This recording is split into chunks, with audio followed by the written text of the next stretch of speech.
for all to see. The signs we've lost our way. When we jail our heroes and applaud our villains and turn our hearts away. Like a silent choir, too scared to sing the anthem of a braver day. The Ballad of Dr. Bruce Paix.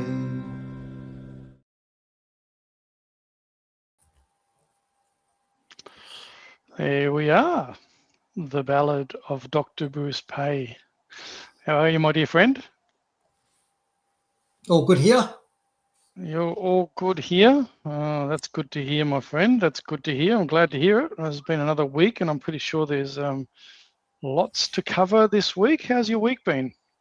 Oh, lovely stretch of autumn weather. Beautiful, like 25 degrees. No rain, maybe a little bit of cloud in the mornings. And looking down the track in the forecast, I note they said that there could be a shower on Anzac Day. Oh, okay. Well, that's all right. Still going to be. Tell us something we don't know. Bring on the Drisabone. I don't even know if they make the Drisabone in Australia anymore. Everything else has been bloody kicked off overseas, sent elsewhere. So I'm not sure about Drisabone. Is that still being made here in Australia? No idea, but I do have one. They last a long time. Yeah, Big Booty's there. G'day, Big Booty. How you doing, fam? The fam. Send out the fam. I don't know, do that, something like that. But anyway. Yeah, so we've had some beautiful autumn weather here in Adelaide as well. It's been really nice. So it's good to see. I actually like autumn and spring. I think out of all the seasons, I really do enjoy autumn and spring. And we do get the seasons here in Adelaide, as you know. You probably do there in where you are in regional Victoria as well. Yeah, well, the first year I was here, it was like a 2-week swap over between too wet to drive on the paddocks to too dry to grow anything. So yeah, it's a bit funny like that. It's okay, but no, all good. There's always lots happening. Trish is there as well. Trish, good afternoon. Trish Wildfire, good to see you. People starting to jump on, which is good to see. How are we looking today? We got a big show, Brucey. Maybe average or even a little bit less than I've been slamming you with recently. Oh, so does it mean we might get an earlier night tonight for the peeps? Well, we'll see. We can always pad it out if there's enough demand for that. But I have been working on a new segment for the Mythbusters, which I won't tell you what it is, but it's been very eye-opening, something I've been going over in the last week or two. And it's not unrelated to some of the things that you and I have discussed in recent times. Yeah. That's all I'm going to say. Well, I've been looking forward to it then. Well, I don't have a huge amount to bring, but I thought we might just pad it out as we go. We might have a little bit more discussion around the topics. I might give a bit more feedback, seeing that there probably should have been a lot that I could bring, but yes, I just haven't been very well prepared. But I did want to just quickly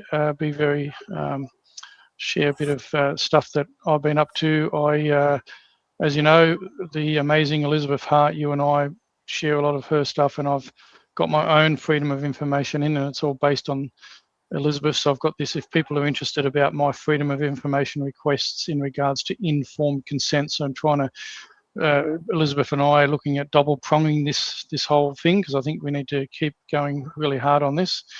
So they've pushed me back a few times, and I've got it in review at the moment, but there's a full write-up about why I lodged the freedom of information, and it actually, and one of the reasons, and Elizabeth actually alerted me to this, is this court case, Gawthorpe versus Bendigo Health. I'm not sure if you can hear a lot of that barking in the background. Is my noise cancelling earphones cancelling any of that barking out? Can you hear any of that? Not hearing it, and not hearing any horses here either. No, must not be hungry yet. So this was a recent court ruling in the matter here with Gawthorpe versus Bendigo Health, and anybody that's following Elizabeth Hart on her Substack, I don't do a lot on Substack now, but Elizabeth's still churning along. She's got quite a number of followers there, so she'd be silly to come off it. But anyway, this case is a case of a hospital required a patient to undergo a vaginal examination as a condition of admission, access to pain relief and support from her chosen midwife. The court found that her consent was not freely given. It was, in effect, mere submission under pressure. The hospital was held liable for battery and negligence. And we've talked about this a lot, Bruce, haven't we? So, and I did reference in that article the discussion that yourself, Elizabeth, and myself had on that. So I just, if anybody's interested in that, obviously they can. And obviously this little clip that we keep sharing around of Christopher Perry, I hope they end up coming for him. If the trials ever do go ahead, which they won't, don't hold your breath for that. But anyway, never mind. So, and there's obviously some other stuff that I write about, the Lesbian Action Group judgment about women's only spaces and stuff like that. Obviously, that's pretty topical as well. So if people wanted to check that out as well, when courts grapple with biology, identity, and God's created order. So if people are interested in that judgment that's come out there, it's not it's not a done deal, but they've been given an opportunity to go back to the tribunal to see if they can actually push back and refuse people, males that want to identify as female in their spaces, in their groups, in their meetings. So they've got an opportunity to go back to the courts to be able to see if they can discriminate based on that ground. So, but anyway, there's lots of people writing about it. This is obviously just from my perspective. As people know, it is from a Christian perspective that a lot of my writing is. So if that's not your up your alley, up people's alley, they can obviously check out other sources where people don't put that Christian spin on it anyway. But there you go. That's me, mate. So not much, just about just selfishly plugging my own stuff there, mate. But anyway, let's do this. Let's do Bruce. Let's do Bruce. Let's do this. I think that's your catchphrase, isn't it? Yes, sirree. Yes, sir. It's funny. I picked my mum up at the school holidays. Wife's been working. Mum's been helping out a bit. My dear mum, she's 81. God love her, and she's still, doing really well. Had to laugh. I picked her up this morning, and we got in the car, and I said, "Okay, let's go." And she goes, "Let's do this." So there you go. Now you know where I got it from. He's watching the show. Shout out to Mum. She has watched the show. Yes, she has. Yep, good on you. And love your work. Fingers crossed I got the tech issues sorted. I'm back on the Brave platform, and as you can see, the camera and the mic are working. And was that a frustrating issue? For the last 3 or 4 weeks, I've been progressively working my way through different operating systems or web browsers because they progressively would stop recognizing the camera. And I go into the settings and my camera box just ticks and it says allowed. And then I log on to StreamYard and said, you're not allowed. So I got some partly helpful advice from StreamYard. And I must say, StreamYard did respond to what they call support tickets within a day several times. And they told me to turn off, I think it was my video accelerator card, whatever the hell that is, and I found it, turned it off, and that wiped all of the attachments. So there was no camera, there was no speakers, and there was no microphone. So then I ratted around inside, click here and see where you get in settings, and added them all back in, and here we are. I think we might still have that annoying thing where when I click on a share screen, the screen that I'm watching on the laptop, which should be, laptop size, usually when I click on share screen, it goes down to postbox size, and I'm trying to see what I'm playing on it. So I think that problem's still there, but we might just go with what we've got, I think. Yeah, that's all right. I mean, you did all right. You just messed around with some of the layout screens, so I just had to fix a couple of those up because I have to mess around with that a little bit. So there we go. We're sorted. Let's get you. Oh well, you've got control again, so you can bring your own screen up, mate. So hang on a second. Let's get you back here. There you go. All right. So slide 1, week 104, 20th of April. So that's us. Yeah. That's us. By this time next week, we'll have been through Anzac Day. And I'm sort of wondering Yes. whether I would go to the Anzac Day service this year. For the last few years, I haven't, because I've been unimpressed with my feeling of fraternity and solidarity with my fellow citizens. But I might. I think what's going on in the Persian Gulf should illustrate to everybody how the military are just pawns in this. It's the stupid politicians who get them all killed, and for nothing. And isn't it interesting? The whole Persian Gulf thing is so close to the Dardanelles, where 110 years ago the Anzac legend was born, and for a similar reason, trying to force open a strait that a third world power, Turkey, had more than enough combat power to keep closed. Yeah, it's funny about that. Yeah, it's interesting. I've been going for the last few years, and it's not so much. It's more for the people that, you know, as a respect and remember. It's for those that did fight and gave up everything for our freedoms and liberties, and regardless of whether they were wars that were instigated by, you know, higher powers, which I do genuinely believe, and I do follow obviously a little bit of commentary around big bankers and big powerful people that were responsible for starting these things because it's in their best interest, Bruce. So, and I know I genuinely believe that. People can call me whatever they want, you know, and whatever, you know, you can shout me down, be quiet. I don't really care. That all wars are bankers' wars, as I've learned.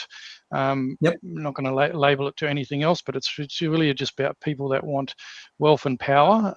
There's massive money in wars and arms and all these sorts of things, and unfortunately, the serving soldiers end up being cannon fodder on behalf of others. But what are you going to do? You know, you're going to leave your country defenseless. You're going to, you know, and this is the whole thing. I mean, we can go and do lots of discussions about all of this, couldn't we, Bruce? About the disarmament of our people by this gun buyback and giving up our guns and saying that we should rely on a military. But, you know, I think I'd say people defending their homes with arms and ammunitions, if you're fighting for your own home, I think you're going to fight just as hard as any trained military soldier, if your family and your life depends on it. So, but, you know, they've done that to us, and you know, fortunately for America, they've got it instigated into their constitution, where they can't take away their arms yet, but there's been lots of people that want to keep trying. But unfortunately, Australia has. But yeah, look, at the end of the day, these people want to continue and doing what they can. But look, I think personally, you know, everybody should get out there. Everybody's choice, obviously, but I recommend people getting out there on Anzac morning and celebrating the people that did try and defend some sort of values and belief system. And I think that's what it's all about. I'm gonna agree with you with a couple of caveats. So I'm not going to be celebrating the Anzacs who defended our freedom in Iraq or Afghanistan or even Turkey in the on Anzac Cove, because they weren't defending our freedom. Australia's freedom had nothing to do with what was happening in Turkey or Afghanistan or Iraq. Now, I take my hat off to those soldiers who answered the call, because they did, and they were conned. And they believed what they were doing was just and valuable. It's just that over time I've increasingly come to question whether that was true. And I've said before, what the hell were we doing in Afghanistan? What the hell were we doing in Iraq? Did it make this country safer? And in all wars, soldiers are taught that their cause is just and that their enemies are evil, subhuman, you know, baby killers. And you get that in every war. You get the story about the Iraqis, you know, throwing children out of incubators in Kuwait, et cetera, et cetera, et cetera.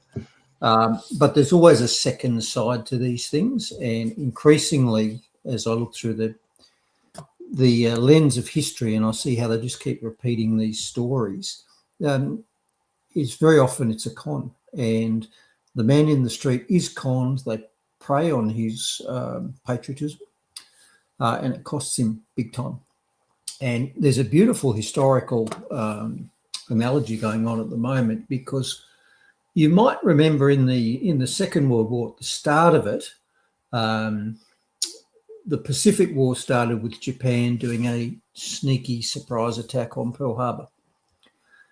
Now, we've covered that before. It wasn't a sneak attack at all. It was a lie hop. I let it happen on purpose. The US engineered that crisis that forced Japan to do that.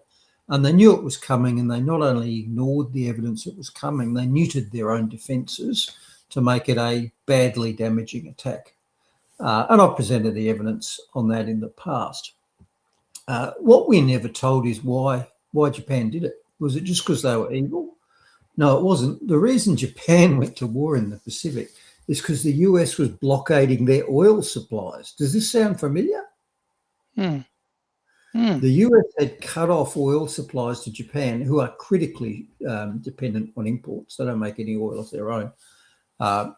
So back in the late 30s, there were political maneuverings, and America cut off the oil supply to Japan and forced Japan to go to war for an oil supply. That's what the whole Pacific War is about. I bet nobody listening to me here's even heard of that. But isn't it interesting now? What are we doing? We're cutting off the oil supplies in the Strait of Hormuz. Yeah, it seems like there's been a lot of that, doesn't it? There's a lot of regime changes of the fact to keep the petrodollar alive and the oil flowing, and it's about the resources, isn't it? So yeah, very interesting. And I'm going to talk about the term regime change a bit later, because that's a beautiful piece of propaganda framing, and I'm going to just translate that into a different set of English words and see if it sits so well. Yeah, well, that'd be very interesting, and it'd be interesting to see what would be happening to Australia now if we weren't actually an ally of the US, and because we've got a lot of resources that are freely being given with our corrupt and captured governments that have pretty much, sold off our resources for next to nix. Sold off, given away, correct. Yep, exactly. And you're almost right there, Jace. Almost right. Bruce and I have both had a day or so here and there. I think each of us have had maybe one day where we weren't available, and so, but we're pretty close to the 2-year anniversary. We're over the 2-year anniversary because there's been a couple of sessions that we didn't run, so we should really be up to around episode 106 or 7, I think. So anyway, good that you're here. Appreciate everybody continuing to join us for a podcast that goes way over 2 hours, and people still keep coming. And obviously, that's a testament to the stuff that you put together, Bruce. And as always, continue to appreciate what you do and bring. Yeah, long format actually works, doesn't it? Not like the 30 minutes of sanitized rubbish that's really 21 minutes plus ads that the mainstream pushes out, and it's some sort of contrived competition around renovating houses or cooking or surviving on an island or getting married to someone you've never met before. I'd like to think our content's a bit higher quality than that, to be honest. Yeah, you don't have to think too hard about that, mate. I think it is. I know it is. Yeah, thinking is hard. Are you bringing anything on BRS at the moment? I think you were talking about Afghanistan and all that. Ben Roberts-Smith, he's obviously copped a lot over the last week and a bit, publicly arrested and all that. And there's a lot of washout about that happening at the moment. So yeah, I'm not sure if you're bringing anything on that. I'm not, although I have had during the week several people to ask, what's your opinion on that? And my opinion is very simple. It is. Number one, I don't know what he is accused of having done or what the evidence is, but I do know that neither does anybody else. And I know when I was working as a staff officer in the Middle East, one of the thorniest questions is, whose laws are we working under? Because I was working in a foreign country, in at that time one of the UAE countries. I was supervising soldiers who were working in another country. And what law set are they under? Are they under Australian law? Were they under the UAE law where I was? Were they under Afghan law where they were working? Were they under US law because working out of a US base? Nobody knew. It was all very complex. And at the end of the day, people might think me harsh, but I think the whole concept of rules in war is it's a luxury belief that does not exist. Wars are not boxing matches; they are kill or be killed. And the thought, I don't think there's rules in war. I don't think the civilians in war.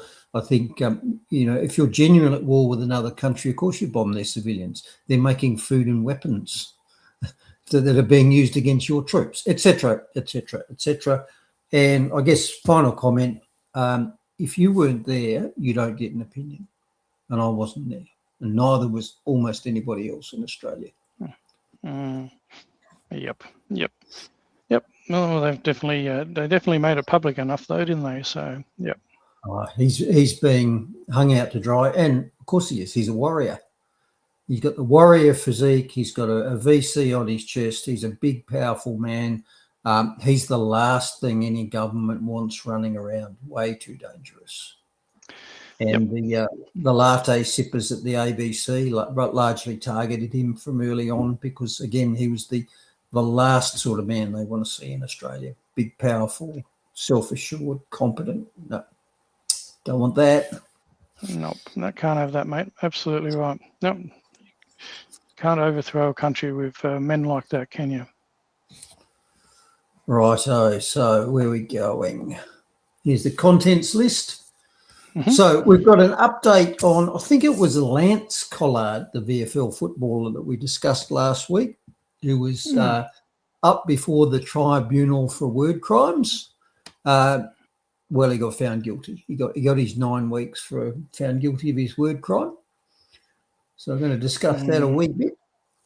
I'm going to do some on the Gulf War, but there hasn't been a huge amount of movement this week. I think there could well be a lot of movement in the week to come, but not a huge amount of movement this week, apart from more hallucinatory, kaleidoscopic tweets from Donald Trump, which certainly make him appear demented. And I'm going to just going to lay out a few of them. We knew that Joe Biden was demented because he had the demented shuffle. He wandered off. He got lost. He started talking and his speech turned into gibberish. Well, Trump's got the other sort of dementia. He's got the get angry, fly off the handle, and deny and change your mind about everything on a daily basis. So he's got that form of dementia. In the health section, we've got Warnie's son coming out and saying he thinks his dad's death at age 52 or 53 in Thailand was caused by the COVID shot that his father, along with other sportsmen, was forced to take. Yep. Sam over here and Bamford over here in South Australia, podcaster, Two Worlds Collide. Good night. Mm-hmm. And it may be shove out the old COVID bad news this week, which makes you wonder whether the Gulf War is going to really kick off this week because they're doing what they call taking out the trash. They're putting out all the stories in the hope that they'll then just get swamped by more interesting trinkets. Because we've got new data this week showing that miscarriages did massively rise after the COVID shots were announced, and I mean massively. They 100x'd in terms of VAERS reports. We've got a wee bit of good news from the Gulf War because apparently much of the world's fluoride supply comes from Israel, and Israel is having problems with supplying it. So perhaps there's a very slight ray of hope there. And in a who'd have thunk it section, the experts have apparently just noticed that carbs cause obesity. They're targeting at bread. Bread is sugar, by the way. But yeah, they've only just noticed that it's not so much how much you eat, it's what you eat that actually determines your body mass index. Zip into money and finance. So again, we'll look at the cross rates. Not much movement in the financials this week. Although something to watch is that we've discussed in the past, Australia only has 2 operating oil refineries, and there was a fire at one of them last week. That was the Geelong refinery. And it's early days. We're not sure how big an impact that's going to have, but some predictors say that's going to have a pretty big impact on local fuel production. We've got a government overreach story that applies directly to me because Big Gov Vic trademark is apparently forcing all councils to roll out not 1, not 2, but 4 garbage bins as of, I think, middle of this year. So as you know, I don't have any garbage bins, and I had to fight the council to get rid of the ones I had because they were costing me, I think, $600 a year for 2 bins that I really didn't use. Well, I'm a bit concerned here that not only are they going to be forced back on me, see the word mandate there? Not only are they going to be forced back on me, but maybe they're going to double it. Because I'm just too stupid to know how to manage my own garbage, aren't I? Yep. Well, most people are too stupid to manage anything these days, though. But well, their stupidity is covered up and case managed by government constantly, so they never get the benefit of what's called real world experience. Okay, hit with a clue bat. Purple for glass, exactly right. Keep voting the same idiots in, Bruce. So it just goes to stone. You're right. Yeah, and that's a problem. Revolutions need to abolish government, not replace it. Okay, and what do we got? Finally, in the Uslan bird of ridiculosity, wasn't sure to put this in the government overreach or the ridiculous section, but one of South Australia's top policemen has discovered that you can get demerit points for committing motoring offences whilst you're on a bicycle. And he's eating a bit of crow because he posted a selfie of himself riding on his bike, which was apparently sufficient for SAPOL to charge him. Now, obviously, they do this as a example. So he was charged with using a phone whilst in charge of a bicycle and fined $175. And I had a bit of a look into that. Yes, you can fall foul of road traffic offences when you are not driving a motor vehicle. So you can get demerits or even lose your licence if you're driving a bicycle or even a horse in certain circumstances. So I think putting that in the ridiculosity section probably is defendable, don't you? Yeah, 100%. Yep. I just wanted to just bounce back. Just Silvertail. I did look this up, Silvertail. Now I'm just going to read. This is Russia. Apparently, we can't obviously cover everything. There's so much that goes on, but this is as of April 2026. Russia has deepened strategic ties with Cuba, signing agreements on military cooperation, delivering a crucial oil to combat energy crisis, and gaining 30-year land leases for investors. So that's that. But we obviously can't cover everything. But look, if you do want to, email me at info@fcpaustralia.com. I'm happy, like, if my 10 or 15 minutes that I spend before Bruce brings all his stuff, if you want me to cover stuff or just cover everything, you just email me and let me know, and I'll bring it up at the beginning of the show so we can inform other people if people are becoming aware of some really key things. Yeah, just do that. Obviously, it's hard to keep track of everything that's going on around, and yeah, we'll go from there. And that's the second time I've heard Cuba mentioned this week, because one of the weapons that the US uses against Iran is sanctions. You know, they have various restrictions on trade and access and so forth, and have had for decades. Well, Cuba's probably the longest running. Cuba's been under US sanctions for, I think, over 60 years, and haven't seen regime change there yet. So sanctions hurt local people, but they don't cause regimes to change. Yeah. Not like invasions, eh? They may cause regimes to change, but you've got to win them. Yeah, that's the other thing, isn't it? Yeah, that's right. Yes. You've got to win them, and you've got to be fighting a conventional war. You can't win an insurgency by invading. This is right. Yep. Righto. Update time. So poor old Lance Collard, remember we discussed him last week because he was looking at 9 weeks sanctioned by the AFL tribunal. He was a VFL player, but apparently went up before the AFL tribunal. Not sure why, but his crime was obviously extremely serious, you know, calling somebody names, because he ended up getting 9 weeks for that. So he was found guilty at the tribunal. And we asked whether the entire prosecution was fair and reasonable, because in fact we showed evidence that the crime he was charged with, homophobia, is a phobia, and a phobia is an anxiety disorder. In other words, it's a health condition. So by charging him, the AFL was actually discriminating against him on medical grounds, and by finding him guilty, they were proving that they were discriminating against him on medical grounds. Nevertheless, it didn't work. So I don't know if he used that defence or not, but he was found guilty of homophobia by the tribunal. He received a 9-week suspension for that. And interestingly, and proof of what we discussed last week, which is it appears that words have been promoted as more dangerous than sticks and stones these days, because he also received a 2-game ban for rough conduct in the same match. So physically threatening somebody got him 2 games, and calling somebody names, which he denied, got him 9 games. So there you go.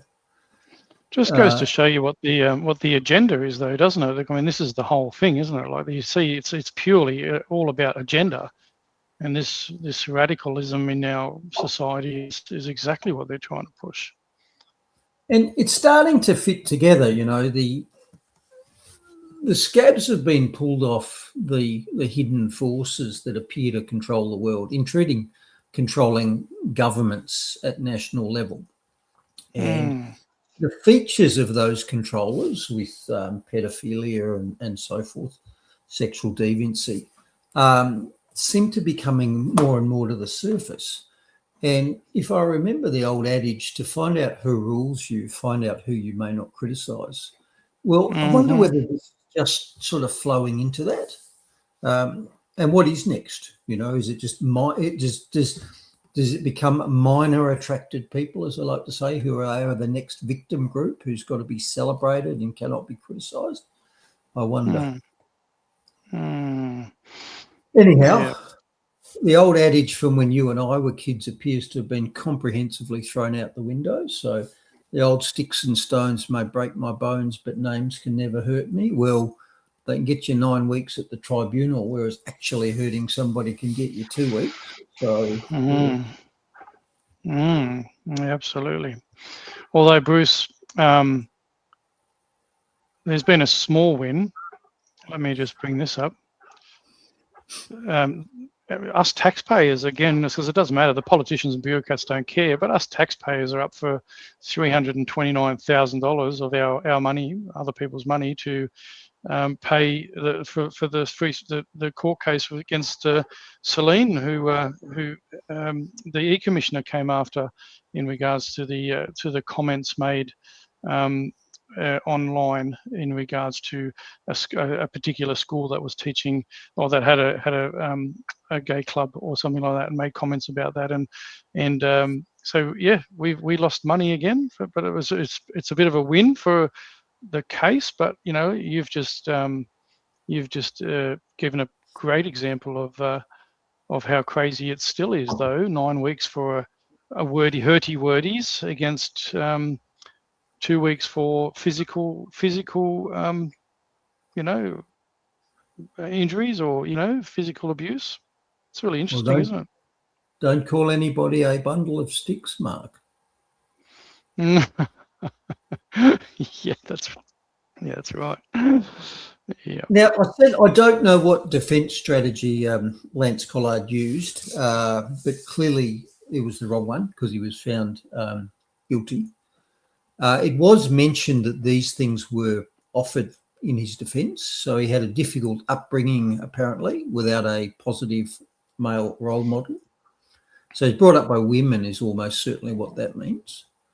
And they also said that he was an Indigenous man, and as a result that he had faced difficulties that most people wouldn't face. So they were his sort of defences. And like I say, I think he made an error in using those as defences, because it was clear from the outset that in the game of victim poker, the homosexual card clearly trumps the Indigenous and the broken home card. Otherwise, they wouldn't have charged him in the first place. But learn that. Learn about victim poker. You know, what card trumps what card. And, of course, some people have multiple cards in the game of victim poker. Like I say, I would have fought that on the grounds that it was a genuine medical condition and that it was discriminatory to charge me with it, and that if they found me guilty, that proved my case, that they discriminated against me. And then I'd want, what do you reckon, $500,000 out of them as compensation? Well, And an apology. sounds reasonable. Sounds reasonable. Now, I used to go to the football years back. Used to go down to Footy Park and watch Norwood beat Sturt in the grand final and so forth. But I've long since stopped doing that because the AFL has transformed from a rough and tumble man's game where men ran around and crashed into each other and fought over the ball. So it was a nice combat analogue. That's all gone now. So, we've got 9 weeks for Hurdy words and all sorts of other layers and layers of rules that have changed the game. So I don't know what the hell happened to football, but it ruined it for me, and I'm certainly not interested anymore. And whatever it was, I think it ruined society as well, because I think it's not unique to football. Exactly the same forces in football are actually seen throughout society, exactly the same forces. And I think both games have been ruined as a result. Yep.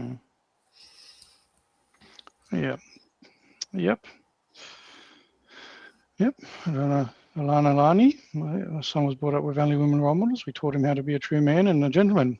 Yeah. Brilliant.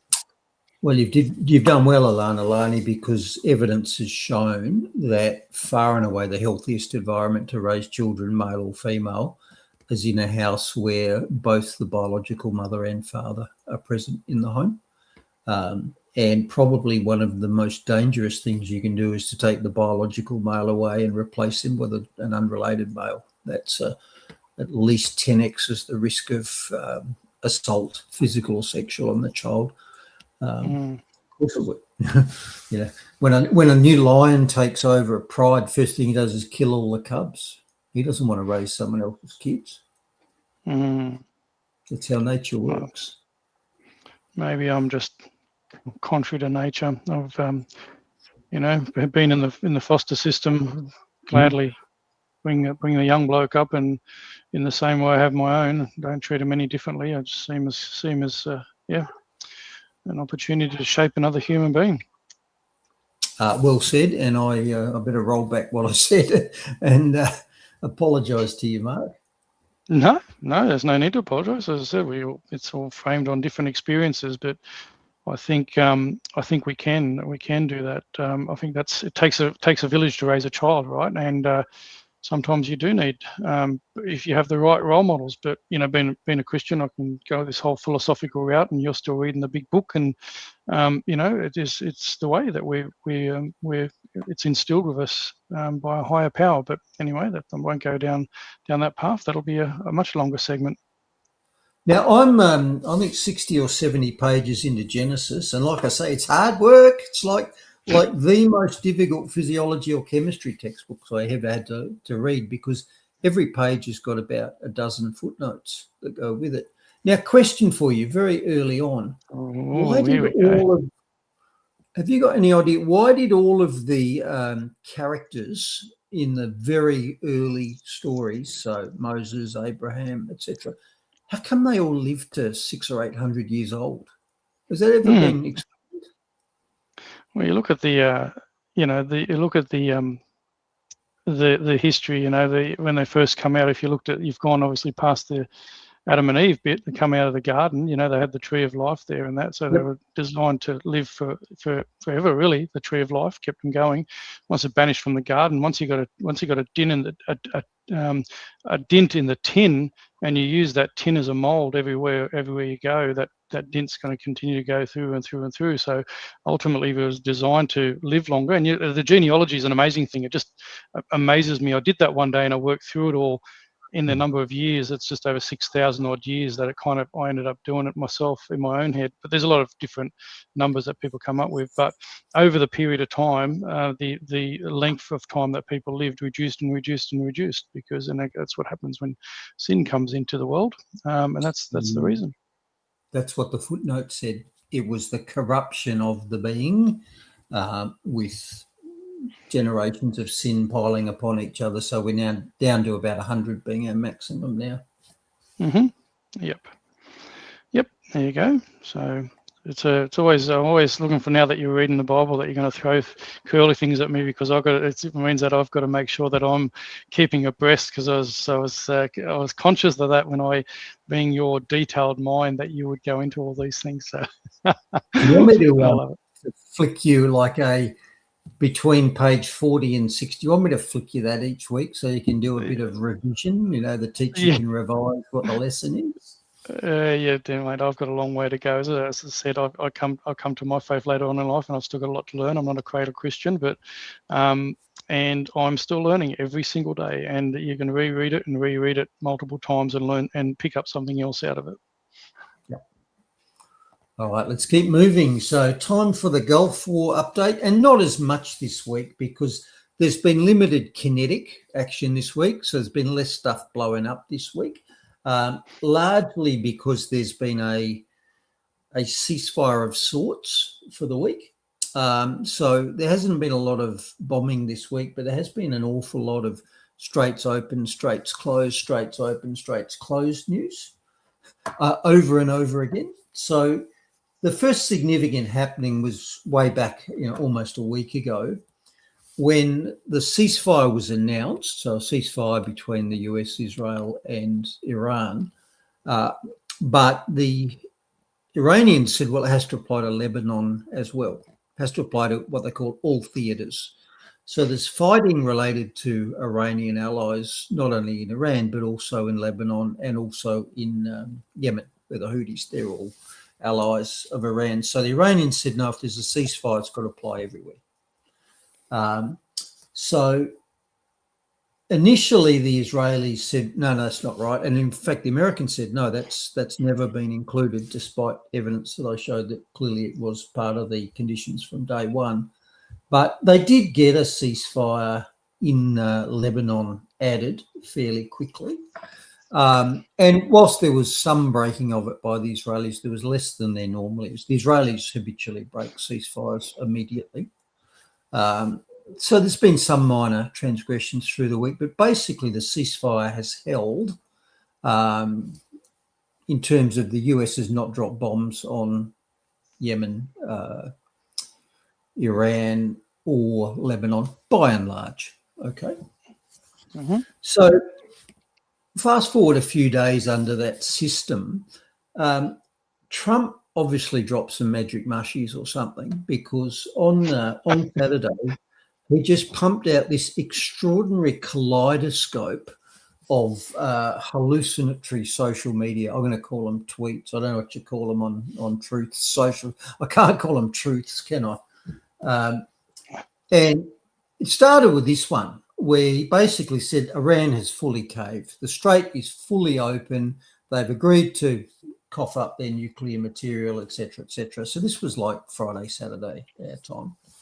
And the mainstream media immediately said the war's over, and we had like a $10 or $15 drop in the price of oil. Back up a little bit today, but it went as low as $90 for Brent, which is the one I'm using. It's been up higher again and sort of back to about 95 was the latest number I saw today. That's US. But Trump's announcement was disingenuous from the start, because here's what he said. He said the Strait of Hormuz is completely open. This was about last Saturday, and ready for business and full passage, but the naval blockade will remain in full force and effect as it pertains to Iran only. Okay, well, it's not fully open if it's closed to Iranian ships. And furthermore, the Iranians said that a blockade is a violation of a ceasefire. So by definition, if the US wants to blockade the strait to Iranian ships, that cancels the ceasefire immediately. And it does. And if you type into, in this case, it was a guide to humanitarian law, and just ask it, is a blockade an act of war? Yes, it is. A blockade is an act of war under international law. So Trump said, we've got a ceasefire, except we're still going to war with you, because a blockade is war. By definition, it's initiates a ceasefire. Ceasefire doesn't just mean you cease firing. It means you cease attacking your enemy. You know, you can't say, well, I won't shoot you, but I'll burn your country, for example. And you can't say, okay, we won't drop bombs, but we will blockade your ships. A blockade is an act of war. So at the same time as Trump was saying the strait is fully open, he was also saying, except we're still going to war with Iran because we're still going to blockade the strait to their ships. And Iran noticed that. They said, if you're blockading, that's a violation of the ceasefire. We don't have a ceasefire and a blockade at the same time. You can't. They are self-cancelling. Mm-hmm. Now, here's some of the other things that happened. So Trump came out and said, okay, Iran has agreed to never close the Strait of Hormuz again. Not only is it fully open, but Iran has agreed they will never close it again. That didn't age well because within about 12 or 24 hours, Iran did close it again because, as I said, the US broke the ceasefire by blockading Iran. So Iran said, fine, we'll continue the blockade. If the ceasefire's off, that's what we'll do. So this was all like Saturday morning. This kaleidoscope of just stream of drunken consciousness came out of Donald Trump's social media. What else did he say? Oh, yeah, I didn't get onto this one. So he said, Iran, with the help of the USA, has removed or is removing all the sea mines. Remember, one of the ways Iran can blockade the strait is by mining it or by threatening, saying they have mined it. So Trump, again, all on Saturday, came out and said, well, Iran is demining the strait and the USA is helping. Now, question. Trump's also said that Iran has no navy left. So what are they demining? What minesweepers is Iran using for this? And by the way, the US has no minesweepers in the Gulf either. So again, this was just another thought bubble and couldn't possibly be true. Now, by the way, with reference to Trump saying that the entire Iranian Navy has been sunk, in fact, I think Pete Heeks has said, well, we're sharing the sea with them. Our ships are on top of the water and theirs are below it, which is a nice line. But Trump has said that he sunk the entire Iranian Navy, and in fact, he said they've sunk 158 Iranian ships.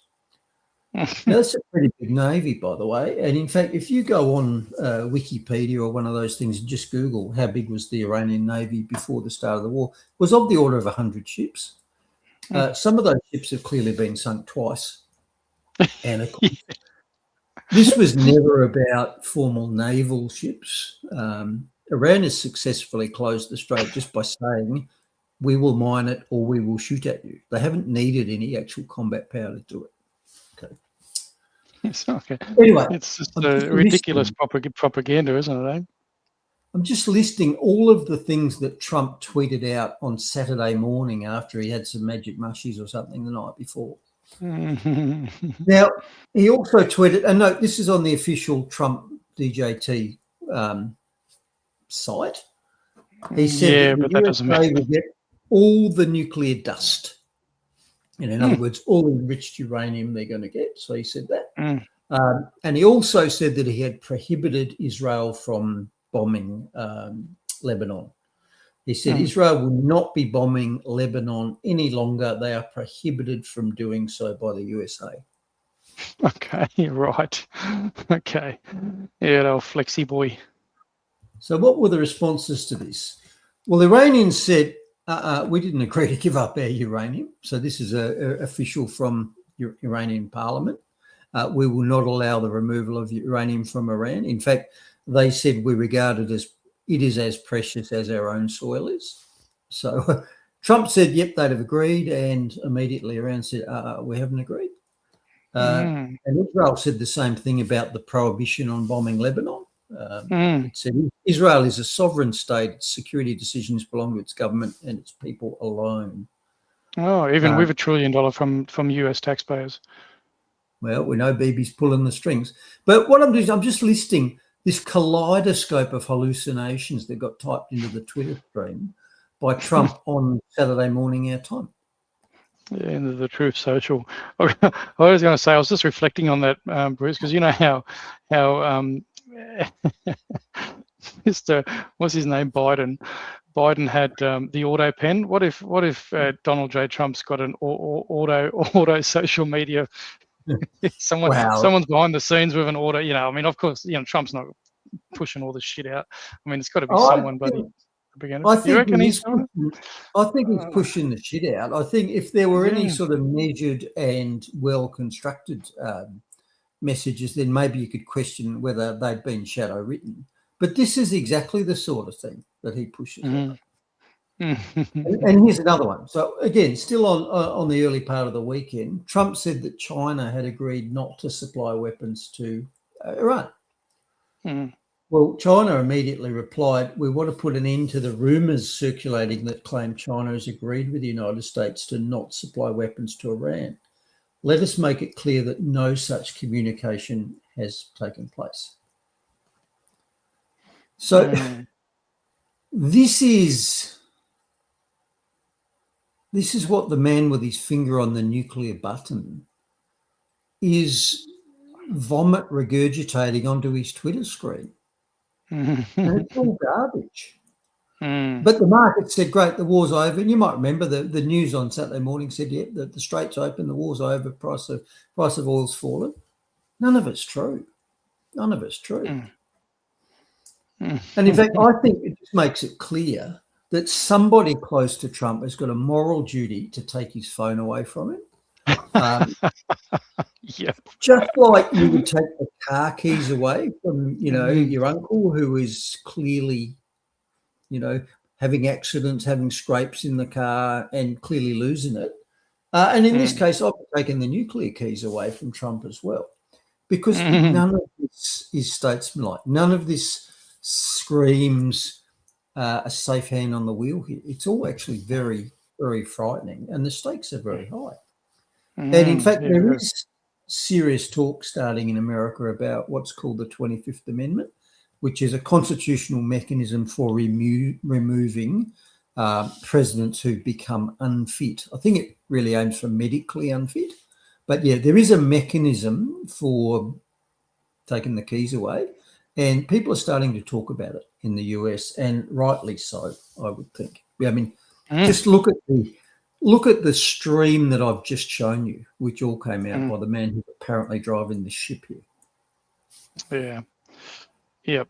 It is pretty concerning, isn't it? It's like, people laugh it off and go, oh, it's just, this is like, Trump's been playing 6D chess, it's all about Q, right? It's, there's a plan beyond the plan and it's all there. But you're counteracting that and saying that he's just been on the magic mushies, Bruce. I think he's playing 1D checkers. Yeah, I don't know. It's a big question. Anyway. Now, so the polar bear there is currently in the lead for the best comment of the show so far. Like that, yep. No, cool. Alani's got, why is everyone so surprised that Iranian-US war will cause long-term economic crisis? Maybe the Ukraine, Russia, Israel, Palestine wars made them complacent. Was I the only one waiting for this? Yeah, well, they were going on for a long time. Yep, I was waiting for it. All right.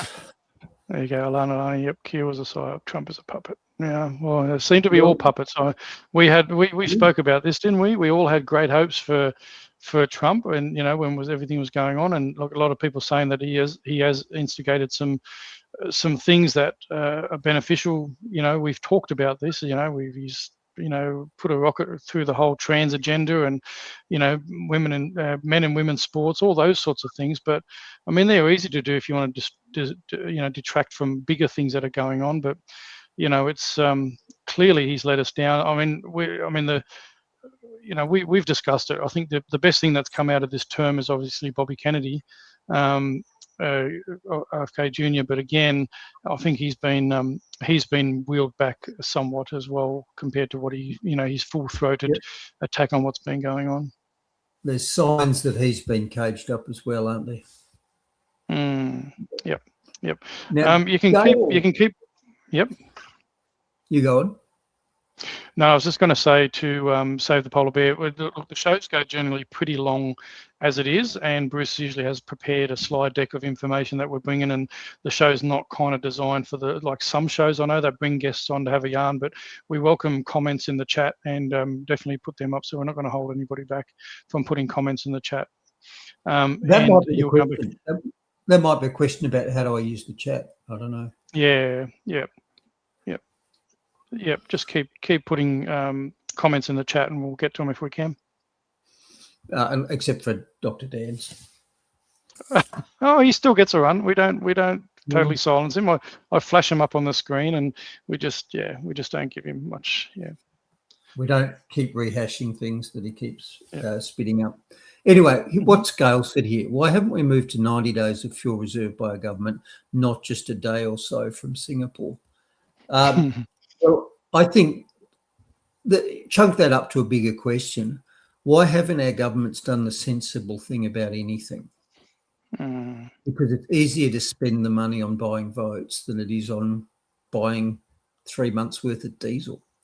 You think yourself, what would it cost you personally to store 3 months worth of fuel for your car, or 3 months worth of savings for your investment, or 3 months worth of fuel?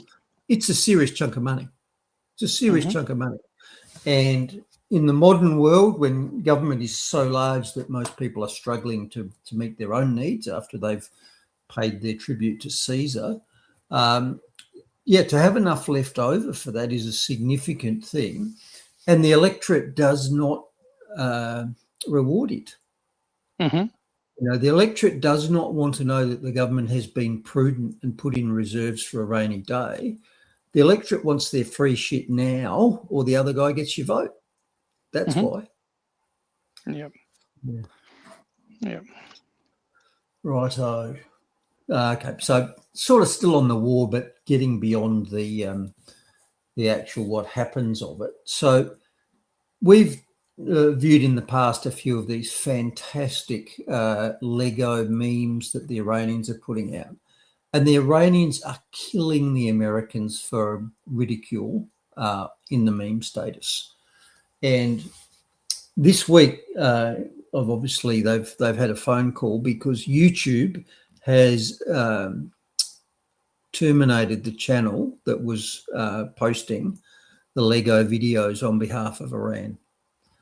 And what they said is, on review, we've terminated the channel for violating our spam, deceptive practices and scams policies. In another sentence, they said, and also for violent content. These are Lego videos. We can see on endless repeat a US submarine blowing up an Iranian warship and, before your very eyes, killing dozens of sailors. We can see that. We can see stuff getting bombed. That's fine. But we can't see a Lego parody video, apparently. Yeah, of course, this is all just, propaganda, stopping it's censorship. To find out who rules you, find out who you may not criticise. Yeah, funny about that, huh? Across the ocean, just funny to fight. Sacrifice your own boys for a lie. Listen. Yeah. Make America great again. Yo, Tails, is you crazy? Yeah. Make America great again now. We will see what happens, Watch this.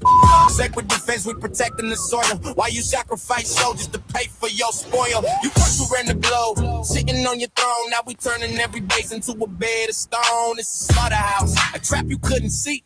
Welcome to the graveyard of your vanity. The secrets are leaking. The pressure is rising. We locked on the target. And now you are hiding. LOSC. Yeah, we spelling at your name. Send them to the slaughter, you the only one to blame. Bleeding for a fucker while you shaking in your sweet. LOSC. Taste the ash of defeat. LOSC. Yeah, we spelling at your name. Send them to the slaughter, you the only one to blame. Bleeding for a fucker while you shaking in your sweet. LOSC. Taste the ash of defeat. Swag's fighting in your suit, hot in Epstein's ghost. You sent your boys to die on the bloody coast. Not a revenge for the leader's blood is purely mine. Every drop of his blood is a missile on the line. You thought you took him out, thought the fire was dead, but another commonary is standing ahead. Yeah, you strike one down, we just shatter your brain. We put another in the leg. Commonary again. Yeah, watch me get canned off YouTube now too. So that is violent, misleading and deceptive conduct. I thought it was hilarious. I think it is extremely good. But yeah, clearly you're not allowed to put stuff like that. And there's a reason why you're not allowed to put stuff like that on the web anymore, and that's because it's true. Yeah. Well, I mean, might have to go to BitChute like a real progressive movie from Pauline Hanson's crew. I don't know if you've had a chance to watch that at all, Bruce, but yeah, an hour and a half. I think it's on BitChute actually. Yep, real progressive movie. All right, conscription. Good question. Conscription has been done in Australia. In fact, most recently was Vietnam, which is 50 years ago, which created significant resistance at home. I think it's on the table. Certainly, America and various European countries have started floating some balloons in that respect. So America now has what's called compulsory registration. So in the past, you had to register for the draft. Nowadays, you're just automatically in it. And in Europe, I believe Germany has now said any fighting age male who wants to leave Germany for a period longer than 3 months has to get approval from the military before they go. It's just civilians. So I think it's on the table. Table, and it depends where this current war goes, doesn't it? Yep. Well, again, yeah, it should be. This is one of those things that we talk about with Australians for Better Government and citizen-initiated referendum, and putting this to the vote of the people. Is that should we have that? Should the majority of the Australian people vote on something like that? And yeah, interesting. Now, in the US, of course, the people have to vote to go to war, in the sense that the president has very limited and short-term powers, basically designed to respond to an imminent threat back in the day when it was sailing ships. And I think they've got 60 days. So the president can go to war for 60 days, after which he has to get approval from both houses of Congress. And we're coming up on that. So in a sense, yeah, the people should get a vote, but I'm betting that doesn't happen. Or if it does happen, he gets just a blank slate. Yep, you can do that. And I'll make another point in that the people are already conscripted to go to war because they pay for it by stealing your money. And most wars are paid for with inflation in the last century. So they print money to pay for it. And what that does is it steals value from the dollars that you already have to transfer some of it into the new dollars that they print. So people are always conscripted to go to war. Even if they're just civilians at home, you're still conscripted, I'm afraid. Yeah, in some way, shape or form, yep. Now, again, in the Trump's losing the troll war section, I came across this one today, and this is fantastic too. And it really does just show you that the US has lost when Trump is getting out-trolled by the Iranians. So let's bring that one up too.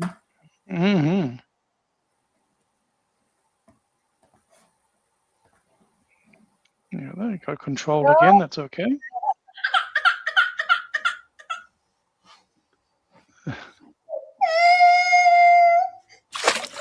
No.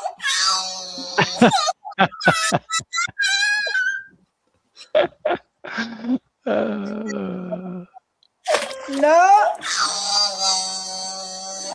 No.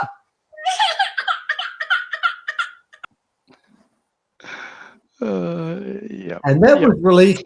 They call themselves Iran military media. So that looks like a quasi official response as well. It's brilliant. It is absolutely brilliant.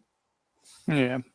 I agree, Anna Bernadette, with that. It's pretty much where I sit these days, because wars are, and we covered this earlier on, I think you've come on late, but Bruce and I are a bit of the same, is that they're instigated by people that have far more nefarious ideas. They're instigated by people, they're bankers' wars and so forth. So no, I definitely agree with that. I do believe, though, that, and our government's obviously screwed us over, is that we should have the right to have arms and defend ourselves for any sort of invasionary force. I think as a country, we should be able to spend every cent we could possibly spare in the defence of our nation, to defend it in whichever way possible. And I've said this before, I'm happy to pick up arms to defend our coastline, our nation, our country against hostile invaders, but to go overseas and die for others. And people might not agree. They say, well, the Nazi Party wouldn't have been overthrown, or if the people didn't get involved in the World War then and become allies and fight and for other countries. But yeah, I don't know where you stand on that, Bruce.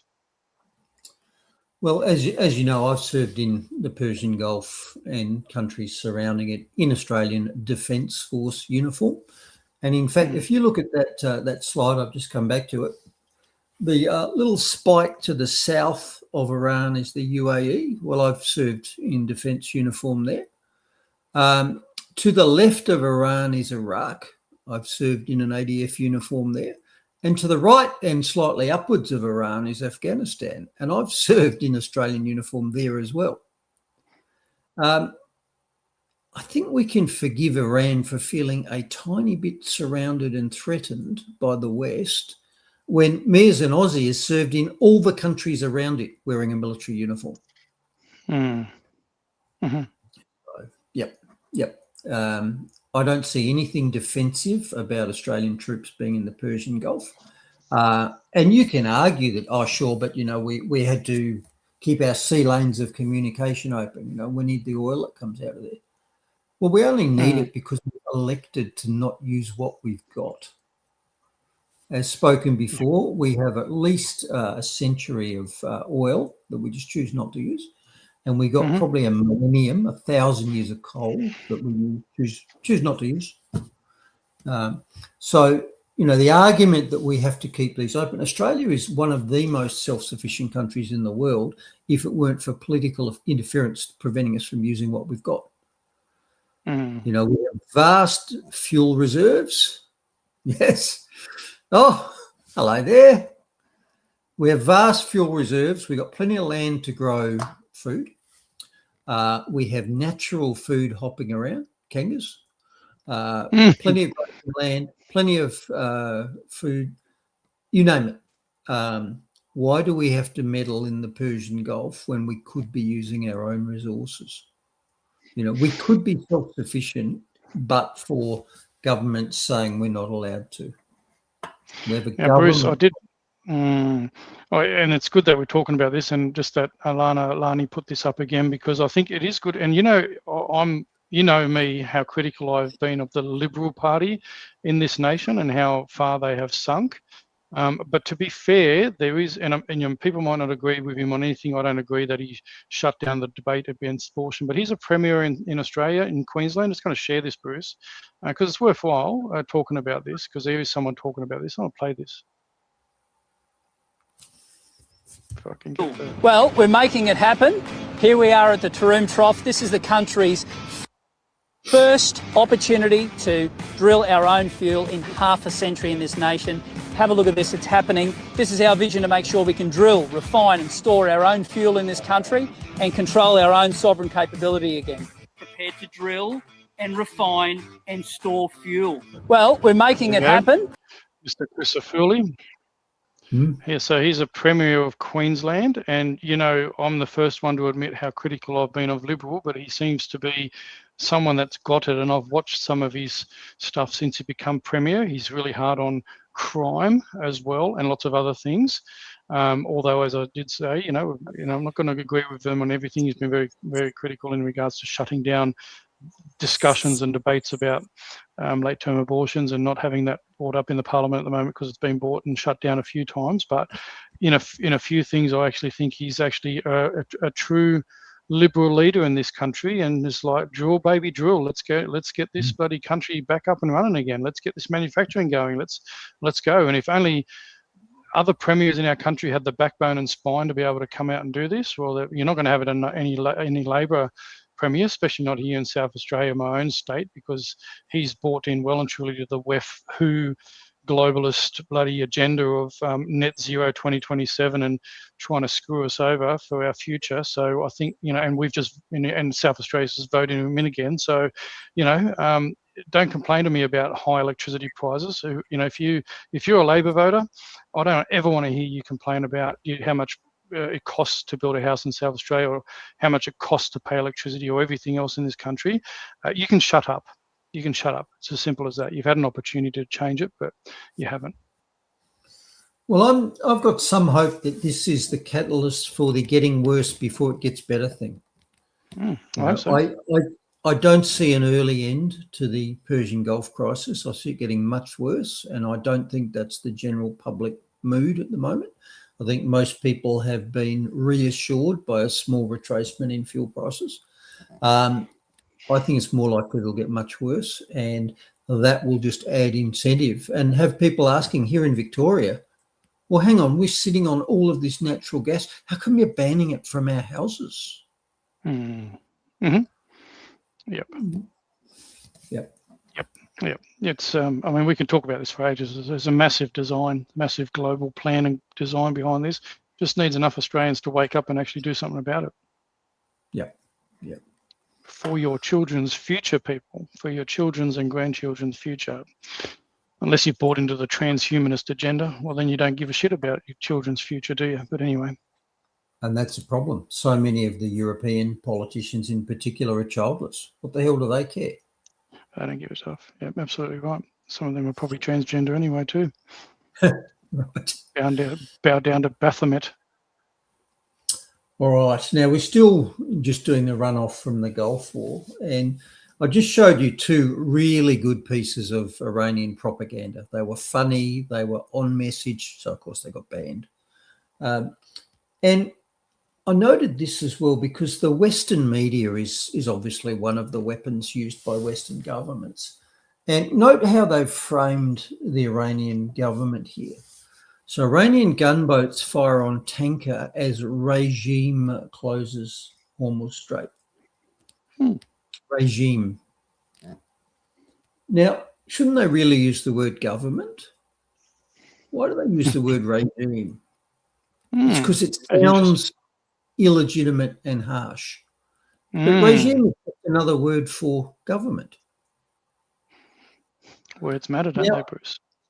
Imagine if we've been using the words the American regime in the messaging here.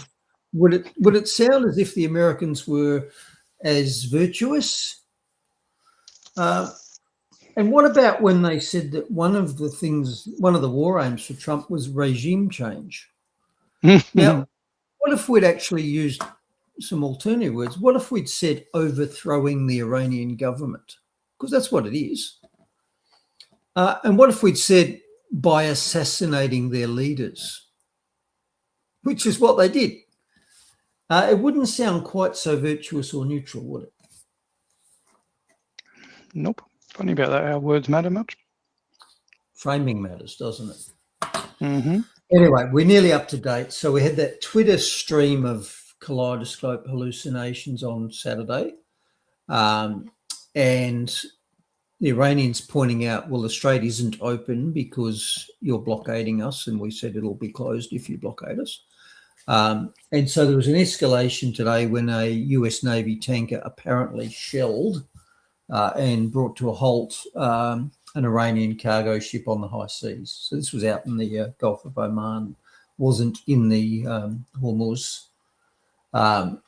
So that happened today. And that's definitely an escalation because this came out, which apparently said that the ship that was attacked and hijacked, because the Americans shelled it, stopped it, and then boarded it with Marines, this ship was actually traveling from China to Iran. So this was contracted to deliver a cargo from China. So this is major. the Americans do not want to start fighting China as well here. And if I were China, I would simply make the point to America that anything you do in the Strait of Hormuz has nothing to do with China. So Chinese ships or cargoes going to or from China are off limits unless you want to fight us as well. That's what I would be saying if I was China. You know, a blockade, particularly one on the high seas, is piracy. So the Americans here have just taken over a Chinese cargo. Interesting. Very interesting. Yeah. So here's my scorecard for the end of week 7. So this is day 51 of the 4-day war, I think. So for the last week, It's like we've had 2 weeks to flatten the curve, Bruce. 2 weeks to flatten the curve. 2 weeks to flatten Iran. Well, yeah, that too, and Afghanistan, and all these others. And you know what? Just like COVID, you can't control it. Sorry, you can't do it. Doesn't matter how hard you want to run at the problem, it'll do what it wants to do. I can't remember, someone put up in the chat a bit earlier, and they said that mandates were an act of war as well against the people. Mandates for let's not reopen that can, but yeah, I pointed out all the ways that COVID was a military operation, including having a 3-star general here in Australia run the whole thing, Lieutenant General Freud. That's right. So we had closed borders, we had lockdowns, we had identity checks, we had government control of the industry, movement controls. Yeah, we had, that's another thing. Yep. So end of week 7. So for the last week, we've had a ceasefire in the Gulf, which is sort of holding. There have been a few little incidents, but it's sort of holding. There hasn't been any mainstream bombing of Iran. Seems to be decaying. That ceasefire is due to end in a couple of days, and things are starting to ramp up again with the Iranians attacking a tanker or turning a tank around yesterday, and the Americans hijacking an Iranian ship today. But there's almost no traffic through the Strait still. So by the end of 7 weeks, the Strait of Hormuz is still closed. And as discussed, that is the win or lose decider on this. So Iran is still winning. End of week 7, Iran's still winning. We've got the ceasefire due to end on Tuesday. And all the evidence I'm getting from sort of back channels is that the US is preparing to resume a massive bombing campaign once that expires. So there's been hundreds of cargo aircraft flights from the US to England and then down to the Persian Gulf. What are they carrying? Obviously, they're carrying munitions, et cetera, et cetera. So I expect that soon after the ceasefire expires, so maybe Wednesday our time, the US will start bombing Iran again. And it's likely that they'll bomb them very hard. Okay, well, you had your chance. Now we're really going to thump you. And the likely Iranian response to that is that they're going to respond very hard as well, and they're going to do it by bombing infrastructure in the Gulf. So oil, water, desal plants, electricity, etc. Now, if that happens, this is another major escalation, which has massive downstream consequences. Even if the Strait of Hormuz opened up right now, a recession is baked in. It'd take 3 to 6 months to unscramble the egg of all the tankers that are stuck there, got to get out, go to where they're going, etc. Take probably 6 months to unscramble that, and it might take several years to repair some of the damaged infrastructure. So we've already got a major hit baked in. But if Iran adds to this by making the Gulf countries unlivable in response to the Americans bombing them, it just gets worse again. And I think that's what's going to happen. Now, the next thing they can do is close the Bab el-Mandeb, which is the opening to the Red Sea, which is how the Saudis have been getting about half their pre-war oil out. And the Bab el-Mandeb, by the way, the Arabian translation of that is the Gate of Tears. Oh. So you want to sail your tanker through the Gate of Tears while the Houthis are sending cruise missiles at you, you've been warned. All right. Good luck with that, hey? Good luck with that.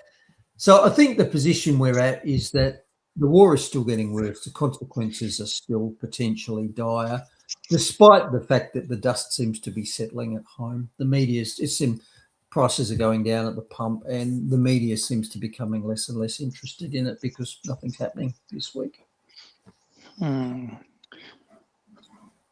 So that's my take on where we're at. Now, I did also find this is a simplified version that some people might find easier to follow. So let's play this one. Mm-hmm. Sure why we're all still having trouble with this. Let's try it again from the top. This is a victory for the U.S. because our goal from day one was for Iran to open the strait that didn't close till after we attacked, which was completely controlled by their military we had total dominance over. And it was a waterway that we could have taken over, but instead asked for help that we didn't need, but we'll remember that our allies did not give us, all because of the negotiating power of a FIFA Peace Prize recipient's threat to annihilate a civilization in order to liberate them from a regime that changed, which was not our goal, but we will take credit for, from an old man who hates us to his younger son who hates us for those reasons and that we killed his father. And while it is not clear the status of Iran's nuclear capabilities that we obliterated last year, but we're going to be a problem in 2 weeks, one thing is for sure. They now have more money and control of the strait than they had when they made the old deal that we ended because it was terrible. Now, I think that is enough about authoritarian propagandistic regimes. Does anybody have any questions about the Trump Library golden statue? Does that make it clearer? Mm-hmm. It's funny if people putting that stuff together. That's good. Now, Alan is asking, can anyone explain why Singapore and Japan can't deliver the refined fuel back to us that we export unrefined to them? Largely because we don't export much unrefined stuff to them. Most of the refined products we get from Japan and Singapore come from feedstock from the Persian Gulf, not from us. Which is why, again, I question Albo's, I've been to Singapore and got a fuel guarantee. Well, you haven't got fuel guaranteed to come out of the Persian Gulf. You know, Australia has reserves of petroleum, but it doesn't do much with them anymore. We used to be self-sufficient with Bass Strait, but last 30, 40 years, we've basically locked it all up. So not a lot of oil comes out of the ground. And I believe we refine about 20% of our liquid fuels locally.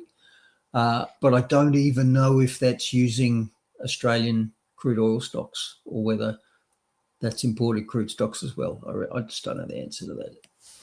And follow up, so where do we send our crude oil to then? Well, I don't think that we produce much of it anymore. I think we're leaving it in the ground, same as our coal.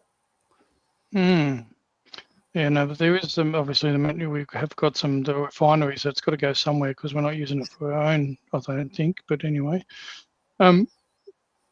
well, good morning, or good early morning, mental health. Is it Canada? Are you from Canada? I think, wasn't it from memory? Mental health 1974. Can't remember now, but anyway, what was I going to say? Doesn't matter. It's gone now, so I'm not going to say it. something just come into my mind when the comment come in, but it might come back to me. But we had all those capabilities 30, 40 years ago. They sold us out. Ultimately, Al Gore has won. Al Gore and his mates, they instilled war on us, or they attacked us with this climate change agenda, because that is the biggest thing that's undermined everything that Australia was capable of. And as I've said before, Australia punched above their weight with everything, whether it be our military, our ingenuity, our manufacturing, for a very small population of people. It's amazing what come out of a convict class, and I think it's because Australia did come out of a convict class and they had to find their way to where they got to over a couple of hundred years, right? I was born in 1971. My parents migrated over here. As people know, I've got German heritage. Germans are renowned for their ingenuity and manufacturing and all that sort of stuff, right? Hard work.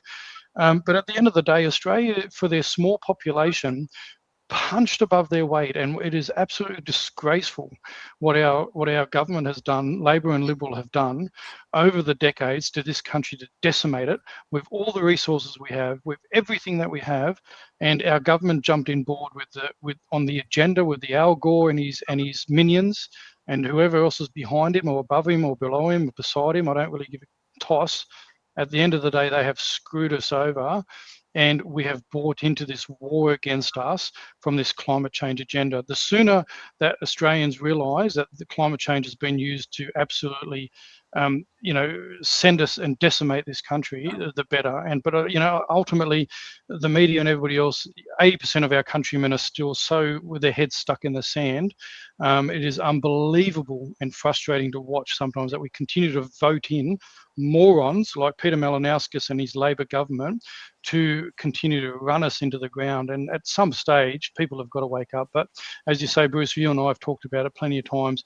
It won't be until it's hard enough and you can't feed your kids, or more people are out in the street or living in vans and caravans and whatever, before it gets too late. But why the bloody hell wait until it's that bad? Why the bloody hell wait? Anyway, Mark rant over. It's because they want it to get that bad. Yeah, of course. Australia was built by leveraging off our two major advantages on a worldwide sense. So we had endless resources. So we had land, we had iron ore, we had oil even. We had everything natural resource-wise that we needed. And for a period of time, we exploited it. We used coal to make cheap electricity. So we could make stuff here because we could make it cheaply, and that offset the cost of exporting it. Cost us a fair bit of money to get sheep to Britain or to get refrigerators to the country, but we could afford it because we made them cheaply because the electricity was cheap. And our wise rulers have taken that away. They've politically chosen to lock up our cheap electricity and instead transition us to a expensive, unreliable electric future. So we threw that away. Now, the other advantage we had is we had a hardworking, high IQ, Christian ethic population, because that's what you got out of England and Western Europe. That's the sort of people they were. They were hardworking, they were decent, they were honest, and they were productive. Anglo-Celtic even, Bruce. Anglo-Celtic, but that's a swear word now, isn't it, right? Yeah, indigenous, yeah. Mm. So what have we done to them? We've dumbed them down with a welfare state. The welfare state is a eugenics program for dumb, unproductive people. If Hitler had a eugenics program, everyone would go, oh my God, well, welfare is a eugenics program. It transfers resources from hardworking, productive people to dumb, non-producing, welfare-dependent people. That's what it does. And we've been doing that for, I don't know, best part of a century now.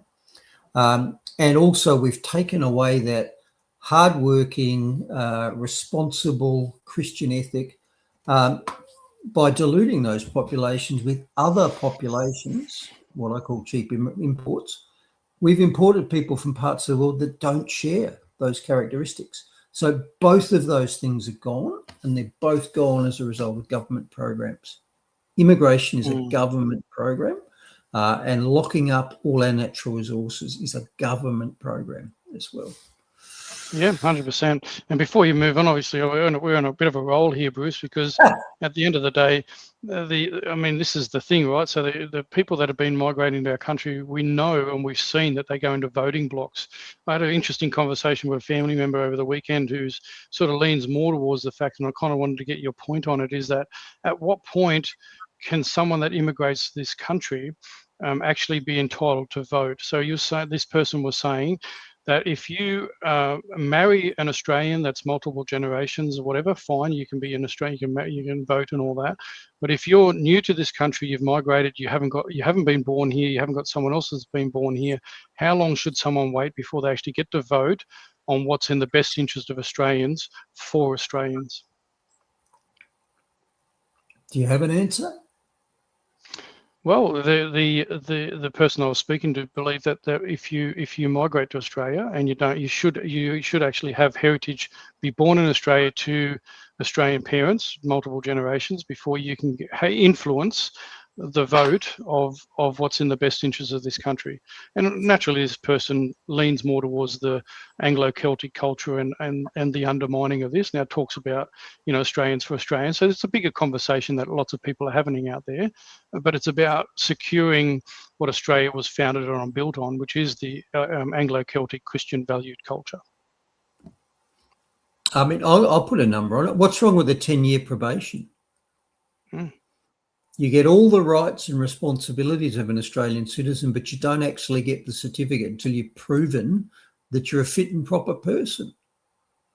If you want to get a 22 rifle, you have to be a fit and proper person.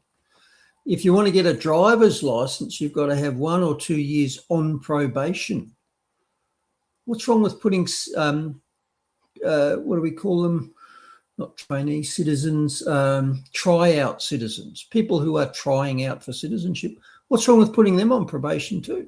I don't mean discriminate against them. They get everything the same. The laws are the same. The tax rates are the same. You name it, but you're a probationer for 10 years until you've proven that you've earned your certificate. What's wrong with that? Argue against it. Tell me why that's a bad thing. Should they be able to vote though? I think if they're on probation, I don't see a problem with that. Because a lot of people's argument, the argument is that of what I've been observing, and that is that people are saying that you're bringing in lots of migration from different countries and they form blocks. So they end up voting for their own best interests rather than the Australians' best interests. So this is the reasoning behind, should we put a limit on people being able to vote? Yeah, but that's a deliberate government policy as well, because they control who comes to Australia and they also put rules on where they come to. And I've seen plenty of evidence in the eastern states where, let's say there's a Labor electorate that's a bit dodgy, you could use another 1,000 voters. They put a migrant hostel in there and stack it full of Labor voters, former gerrymandering. Yep. And also having community sessions where only certain demographics of people can attend those sessions, right? We've seen that happen. Anyway, it's an interesting thing to put out there. It's a much bigger conversation and much bigger time consuming than what we want to continue to go talk on to. Even on a short show, Mark. No such thing as a short show of us these days, brother. But anyway, let's keep going. Let's crack into health. So, like I said, it must be take out the COVID trash week, because there's 2 or 3 stories about the adverse effects of COVID vaccines. So there was this one, and I was hoping Dr. Dan would be there, but perhaps he's not. Oh no, he is. I've seen sometimes where it's been silent, and sometimes I think he must be sitting on the ED floor and must be a bit quiet, and all of a sudden Dan comes up there. So don't count it out, mate. Don't count it. There might be some sort of flashing light that goes on. Yeah, maybe as soon as it mentions medical health or anything to do with vaccines or something, Dan might get an alert that says, hang on, I've got a comment. So this story is actually from the international media. So the Shane Warne story has actually been going around, not just locally, but around the world this week. So this was from Gateway Pundit, which I believe is a US blog site. And what it says is, son of legendary Australian cricketer Shane Warne blames his father's sudden death on forced COVID vaccine. Now, I did assume that we would have some pushback from Dr. Dan, and that, so I've sort of, in anticipation, I'm assuming that the arguments that would be used against this are twofold. One would be, well, he's not qualified to make the conclusion. So that's the argument from authority. So, well, what does the son's opinion matter? Would be one argument. And the corollary to that is we can only trust what the experts say. So they're the sort of responses I'm expecting there from the Vaxophiles. So in anticipation of that, I'll read this paragraph, which is from a bit further down in the story.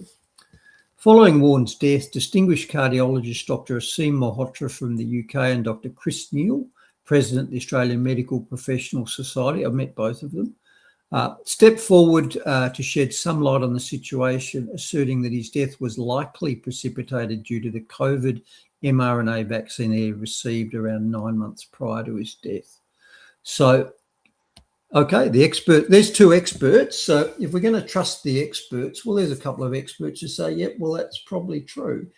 And for those who haven't heard, Aseem Malhotra is a British cardiologist who became quite famous around the world for changing his mind about the COVID vaccines. So as a cardiologist, he'd got his father fully worked up for coronary disease because the background is Indian and Indians have accelerated coronary disease in the West.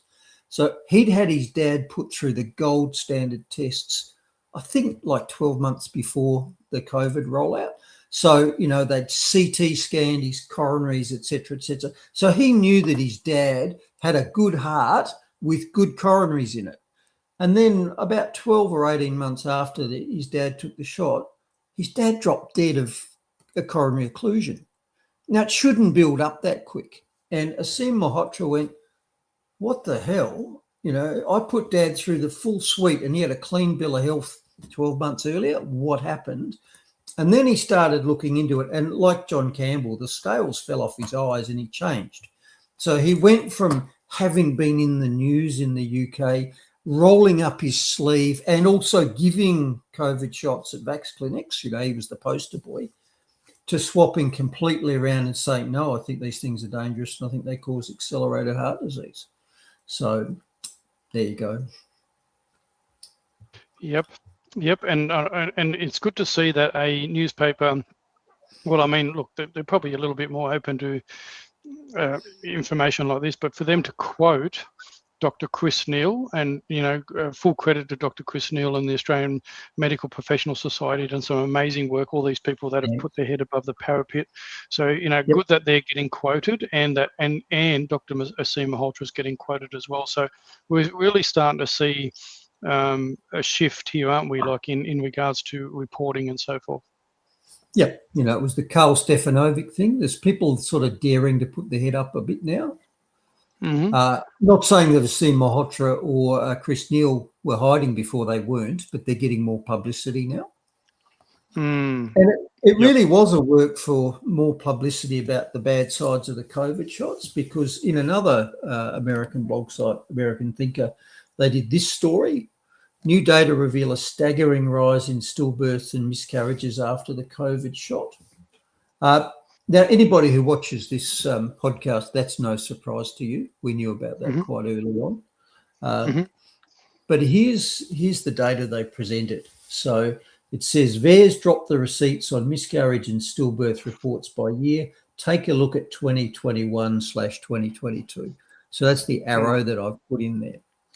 So the VAERS reports, Vaccine Adverse Event Reporting System, is the official reporting system in the US. So if you give somebody a drug and they get a side effect, then you report it to VAERS, and drugs includes vaccines.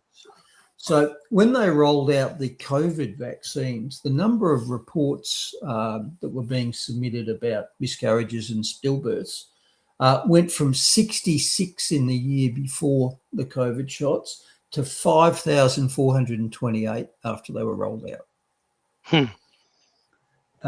That's what you call a signal. Yep. Now, we already knew that, but there you go. Yep. Isn't that stunning? Well, we've talked about it before. You talk about you know, in many of our episodes about, you know, causation and all that sort of stuff. You know, like you've pinned about all the things that you need to show, you know, causal effect.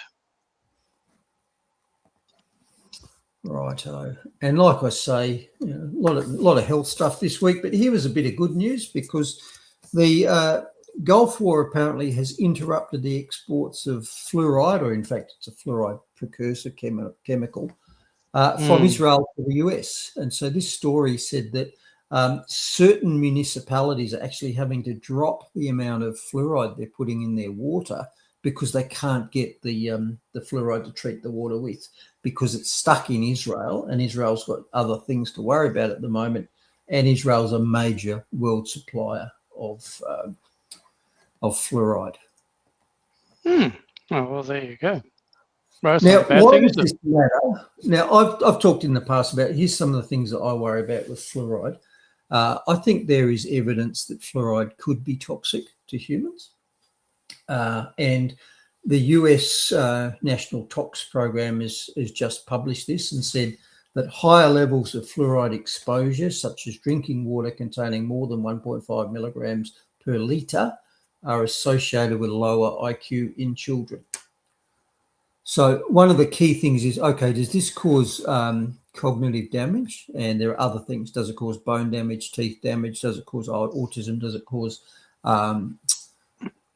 developmental problems, ADHD, etc.? But there's a very real question over the effect of fluoride on IQ in developing children. Now, the dentists argue, on the other hand, but it stops tooth decay. Now, as discussed previously, great. If you believe that, buy toothpaste with fluoride in it. You take it, you put it on your teeth. I don't believe that. And in fact, I think it's dangerous, but you're forcing me to take it by putting it in the water. You don't need to do that. Fluoride doesn't work by being swallowed. It works by being pasted on your teeth. So you putting it in the water is another mandate. It's an attempt for you to force me to take something and not giving me the option. Okay. And you can't argue that I need to be fluoridated to save your teeth. You can't even use the vaccine argument. If you think fluoride works, buy fluoridated toothpaste. If, like me, you're worried it might be dangerous, drink rainwater. Yeah. Yeah. I did, Bruce, I did want. No, I was just drink drain water. No. So I just wanted to go back though, Bruce, because I wasn't quick enough when you transitioned, because I've got a lot of respect for so I just want to cover this quickly. I'm just going to take this off on the show because it just talks into the Shane Warne thing and the media, right? Because I talked about the media before, right? And how we're seeing a shift. Now this was so New Zealand and the mRNA posted up. I cried today. This is just a short excerpt. After 5 long years, relentless and seemingly futile years of trying to engage their interest, New Zealand's most widely read newspaper finally published in print and not paying behind a paywall a true story about the reality of COVID vax harm and ongoing suffering. Right now, you'd think that's a great thing, wouldn't you? But you know, and I've interviewed this next person that I'm going to bring up, and I have a lot of respect for him. I'm just going to share this one instead. Now, Professor Ian Brighthope has come back. I've got so much time for Professor Brighthope. A disgraceful, toothless, complicit whitewash. Derek Cheng and the New Zealand Herald's cowardly 4-year too late cover-up of the coercive heart damage to New Zealand children. And he's written about it. He's got a Substack, Ian Brighthope. This article is disgraceful, toothless, complicit whitewash that arrived 4 years too late to matter. Written by a careerist hack who helped bury the truth while children were being coerced, injured, and in some cases killed. Derek Cheng and the New Zealand Herald didn't break anything here. They dripped out sanitized, finger-wagging summary in April 2026 like it was some brave act of journalism when every single fact in the PDF was already known, ignored, or actively suppressed in real time by the very people Cheng now pretends to hold accountable. This is not reporting, it's a delayed obituary for accountability designed to let every perpetrator walk away with their pensions, reputations, and freedoms intact. And you know what? And when I saw this, I just absolutely went, because I shared that New Zealand thing and I went, you know, amazing, right? I just went, wow, look at this, you know, the mainstream media's got cracks in it. But then you get the somber realism of people like Professor Brighthope that go, you know what? No, stuff it. You killed people. The decisions you made over the last 4 years killed children, killed your mums and dads, killed your grandparents, and killed everybody. So, you know, I take my hat off to people like Ian Brighthope that bring sensibility back to all this. Wow, look at all these cracks in the dam, and I'm guilty of it, right? I'm guilty of it. I go, wow, look at all this stuff, and people like him bring it all back into perspective, as you do as well, my dear friend. And look at the two prior stories, and I said about both of them, anybody who watches the channel, this is not news to you. Mm-hmm. He's right. Yep, exactly. We were trying to get the story out, and I've said in the past, back in the day when I used to, type comments into newspaper letters to the editor section, I was reading one during the COVID era, and somebody wrote in and said, well, who are these doctors who say the COVID vax is dangerous? I've never bumped into one. And so I typed in, well, I'm one. Here's what worries me about it. And the advertiser didn't publish that comment. Yep. It went into pending and then it disappeared.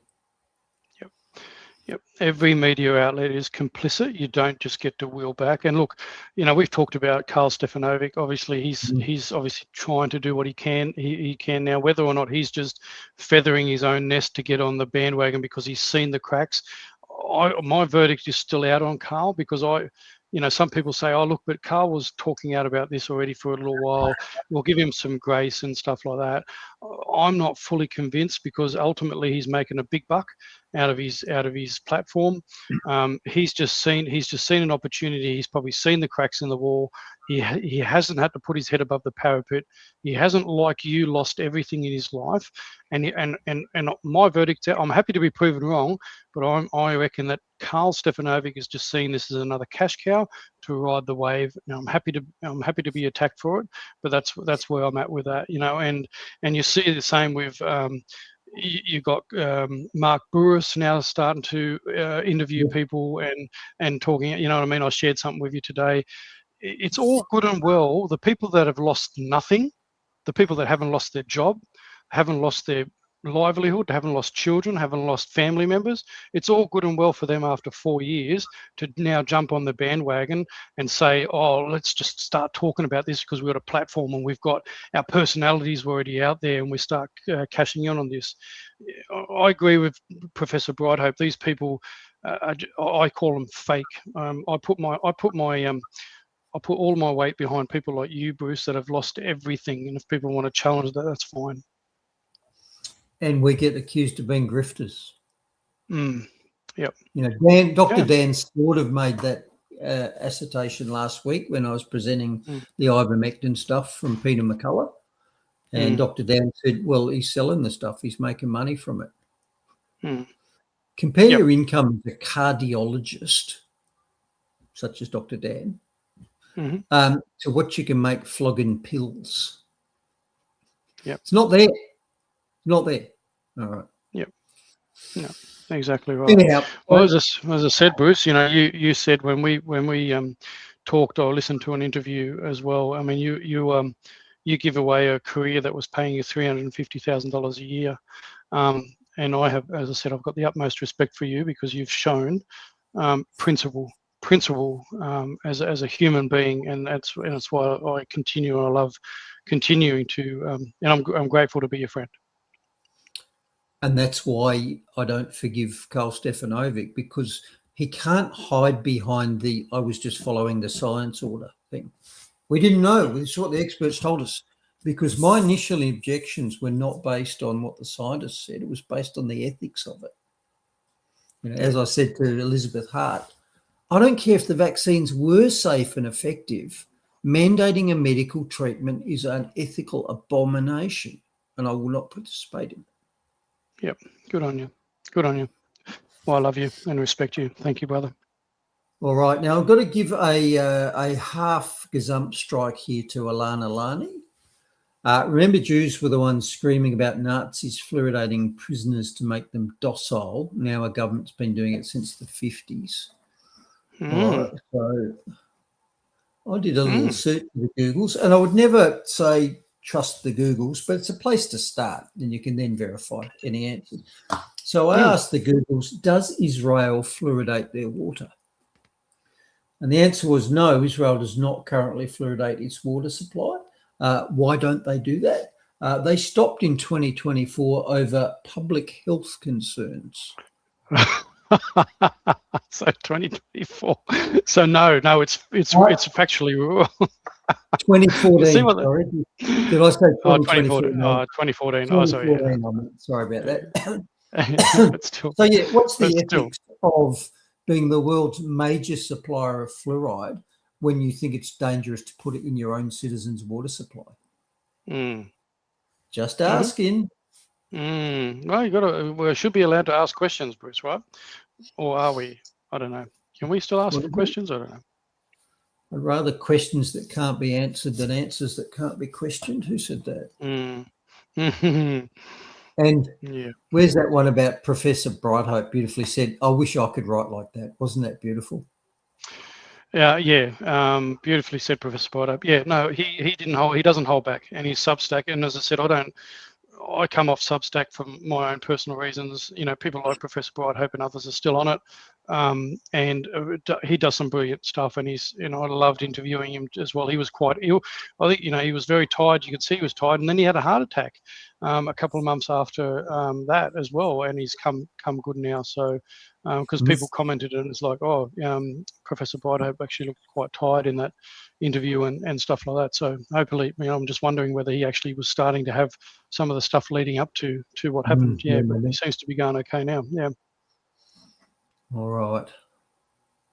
Yeah, fair call there, COVID Scamanic. Let's get Carl. Yeah, here's a challenge to you, Carl. This is what Hoodie did. This is what Graham Hood did. He put a call out to Carl, and I'd still love to see him getting on Club Grubbery, but I'd love to see Carl Stefanovic. Here's a challenge, Carl, if you ever get to listen to it or anybody knows him. Dr. Bruce Paix, get him on your show and have a really frank conversation with Dr. Bruce Paix or Dr. Osterhaus, Dr. Hobart, Dr. Miley, and all those, Michael Gray Griffith. Yep, no, good call, COVID scandemic. It's not going to happen. No, too dangerous. All right, so here we got another health story. So in another case of, well, you already knew this if you watched the show, but the experts are finally catching up. This story says that bread can cause weight gain without overeating. Okay. In other words, it's not so much how much you eat, it's what you eat. And we knew that. So this research showed that even if the caloric gain was similar in the foods, then the food with more carbohydrate in it caused more weight gain.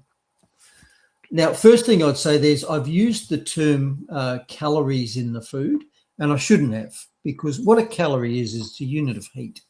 And the way that you work out how many calories are in a certain bit of food is you burn it and see how much heat it gives off.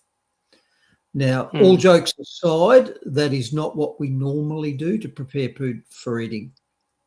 It's not what your body does. Your body does not burn the food that you put into it. It metabolizes the food you put into it. And again, an analogy that people probably still struggle with, food that's inside your gut is outside your body. It's in the hole in the donut. Okay. Trust me on this. When you eat something and it's within your gut, it's still outside your body. It's in the hole in the donut. It only gets into your body if you choose to transport it out of the gut and into your body. Or your body chooses to do that. Yeah, that's right. So for a start, it's not a good comparison to say same amount of calories, but leave that aside. What they're saying is food with similar energy quotients, it's worse to eat bread because the bread puts more weight on. And it does. And the reason for that is because of how you metabolize sugar. So sugar, when you eat sugar, your body scavenges it all up. It absorbs all of it because in nature it's precious. You think if you're walking around the Australian bush, where you're going to get sugar from? Grains? No. Beehives? Occasionally, but you pay a price. Honey ants? Don't know if there's any in Australia. But sugar is not a common thing in a hunter-gatherer's life. It's a very rare thing. So if you encounter any of it, you just gobble it all up. So it gets into your bloodstream, and then your bloodstream says, whoa, there's a lot of sugar out there. So it secretes insulin. Insulin is the key that unlocks your cells and gets the sugar into the cell. So the sugar that you ate is now in your cells. Now, some of that is used pretty quickly for energy, so it's burned. Some of it is stored as a product called glycogen, which is a storage form of sugar. And if there's any left over, it's turned into fat. So paradoxically, the way you make fat is you eat sugar, not fat. So it's very different. So what this study's just reported is, you shouldn't eat, if you eat too much bread, and bread is sugar, if you eat too much bread, you put on more weight than if you eat a similar food with more fat and protein in it. Now, we already knew this, of course, because this was published in 1957 from JAMA, Journal of the American Medical Association. The simplest and most effective fat loss diet is made of meat, fat, and water, and the quantity is not limited. 1957. And as one of the comments that I haven't shown there, it says, well, sure, but that was before the experts explained that fat is bad and sugar is good. The experts. Got to trust the experts. But Alana raises something good. I wouldn't mind having you comment on this, Bruce, is that people used to need to have weight on to stay warm alive during winter. Apparently bread was important, but people were also much more active. What's your thoughts on that? Yeah, look, that's all true, but you're still, you're looking at a lifestyle that's still abnormal. So for almost all of human history, we were not poor villagers making rough bread out of rough grains. We were hunter-gatherers. So yes, whilst it's true that, maybe in the last 1,000 years or so, bread was an important part of the diet, we're still running around using hardware and software that was designed for millennia before that. And we're still most healthy if we're eating meat, not eating sugar. And grain is a sugar, bread is a sugar, fruit and vegetables are sugars. Sorry to tell you. You might not be able to break bread then, Bruce. If you do choose to become a Christian, you might have to break bread with Jesus. I don't know. Isn't that the Catholics do those little biscuity things? Is that? Well, back in his day, it wasn't like little biscuits formed. It was actual bread. But anyway, unleavened as well. But maybe I'll just have 2 doses of the musket of Christ. Would that be all right? Yeah, well, that'd be all right. Just have 2 of those. Yeah. Yes. Right. But Anna Bernadette is, I love bread. Yeah, I like some bread too. We all love bread. It just doesn't love you. Yeah. Yeah, all right. It'd be good if they just didn't poison the bread. Yeah, right. And that's a good point. And if you listen, make your own if you're going to make it. If you really love bread, just make your own. And if you listen to Brett Weinstein of the Dark Horse podcast, he has gluten intolerance and various allergies, and he says, but if I go to Italy, I can eat the pasta and I can eat the bread because the flour is different. It's not this mass-produced stuff that you get in the West. Yep. Yeah, 100%. It's different. It is. That's exactly right. It's not made the way it used to be 2,000 years ago when Jesus probably broke bread with his disciples. That's right. All right, on to finance. Not much in the markets this week, small up and down. So the markets really think that the Middle East crisis is either solved or, in the very worst, is stabilised, because nothing much changed there, including the price of oil. Although, like I said, the price did drop to $90 on Saturday when Trump said that the war is over in his Twitter kaleidoscope, and the markets worked out that it's not. So back up to 95. And like I say, I wouldn't be surprised if in the next few days the whole thing's back on with a vengeance. So let's watch for that. Be interesting to know who actually tells Trump not to bloody post anything, because didn't Elon Musk get taken to task when he purchased X, and he was on there like commenting and he was like the shares dropped, and he was just making heaps of comments that made the Tesla shares and all that go south, and people obviously spoke to him and said, hey, come on, you got to be careful. Who's actually there to talk to Trump about saying, come on, mate, you got to shut up? Well, it seems like he's surrounded himself with yes men, and there isn't anybody to say that to. Yeah, APEC apparently. Yep. Musk's gone. There's been 3 or 4 army generals who've been sacked recently, including their head chaplain, who was a 2-star general. And the suggestion was that these generals were sacked because they said to Trump, this war is a bad idea. The chaplain said, no, it's immoral. The other generals said, we can't win it with the forces we've got, so they're all just showing the door. Of course. Trust Jesus. Righto. So that was money in finance. Fuel prices down a bit at my local survey on the week, especially diesel. So diesel $2.90 down from $3.11, so significant drop. And who would have thought a month ago or 2 months ago we'd think that $2.90 is a bargain for diesel? And I did see a 91 petrol that was $1.99, which again I would have 3 months ago would have said that's a pretty steep price, and yet we'd all be happy to pay that now, wouldn't we? Yep. Yep. As I actually enjoy working from home, but you know, we do have a diesel. My wife drives a fair bit, so ouch. Yeah. All right. Now, we previously discussed, and we did it again earlier in the show, how Australia's perilous hydrocarbon fuel situation is created by politics, not geology. We're in the position we're in because of political decisions to not use the resources that we have, which we need to use to maintain our level of wealth. That's how the country was built. But they've chosen to demonise hydrocarbon fuels. And part of that has been to close down, I think 8 of the 10 remaining refineries in this country have gone in the last decade and a half. And during the week, one of them had a serious fire. So the Geelong refinery, one of our only 2 remaining refineries, had a significant fire. So that puts a question mark over that. Now, the government is denying that there's any problem, but the stories at the time said they're still assessing the damage, but it was almost certain to bring on fuel restrictions. So just to review what the Geelong refinery is about. So Geelong refinery, one of our 2 refineries, it's half of our petrol refining capacity and 10% of the country's supply. So 80% of our petrol and diesel comes from overseas, Singapore, Japan, Southeast Asia. We only make 20% ourselves, and one of the 2 refineries that does that has had a significant fire.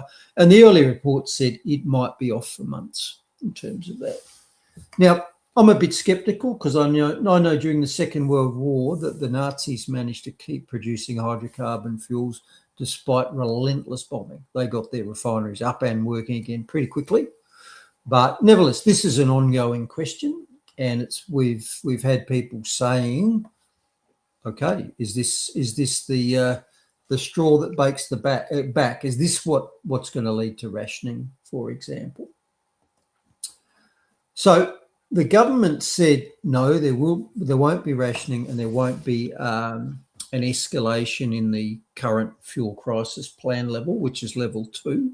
And I thought I might just step through the levels there, because did you know that we've got a 4-stage fuel plan in this country? So we're currently at stage 2, and the definition of that is fuel supply system is effective, but localised shortages occur. And I think we've seen that in the last month. You know, you occasionally find a service station's got no diesel, no petrol, but by and large, most of them do. Now, during this period, what is the government's actions? So they seek additional supplies overseas. Well, Albo's been to Singapore to get that. There is no formal rationing system. Now, put a asterisk there because, yes, there is. We are rationing by price. People are buying less because it costs more. So we are rationing it already. And that voluntary efficiency measures are being considered, and we're advertising for people not to panic buy. So that actually does match with what we've seen the government doing. Now, if, as the refinery fire people say, that tips us over into stage 3, what does that mean? Okay, so definition of stage 3, ongoing supply shortages result in government intervention to direct fuel where needed. Now, note there is absolutely no detail in any of these plans. None of them say there will be rationing. Yes. Because I'm half a gazump's right there. Yeah, half a gazump's right there. And I will show you stage 4 in a minute, but they're just bland. There's absolutely no detail in any of them. So what's stage 3? Consider road usage changes to improve efficiency. And they've said, for example, longer hours in trucking. Why would you need longer hours in trucking? You'd only need it if you drop the speed limits, wouldn't you? Mm-hmm. So I think that might include dropping the speed limits. And I've said I expect that. And the next bit, introduce practical measures to reduce fuel demand. Well, that's rationing. Apart from the price issue, which we've already done, that's rationing. Okay, you're only allowed to drive within 15 kilometres of home unless you're going to work or to the chemist or to a doctor's appointment, for example. The COVID template, in other words.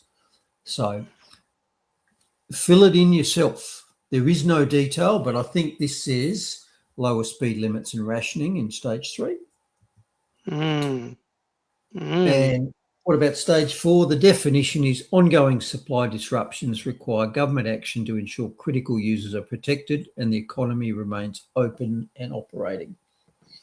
This might include stronger demand measures to direct fuel to priority users. Well, again, that's rationing. And a national framework to allocate fuel. Again, that's rationing. So I think rationing and reductions in speed limits are possible from stage 3 and they're definite from stage 4. But again, absolutely no detail in any of these.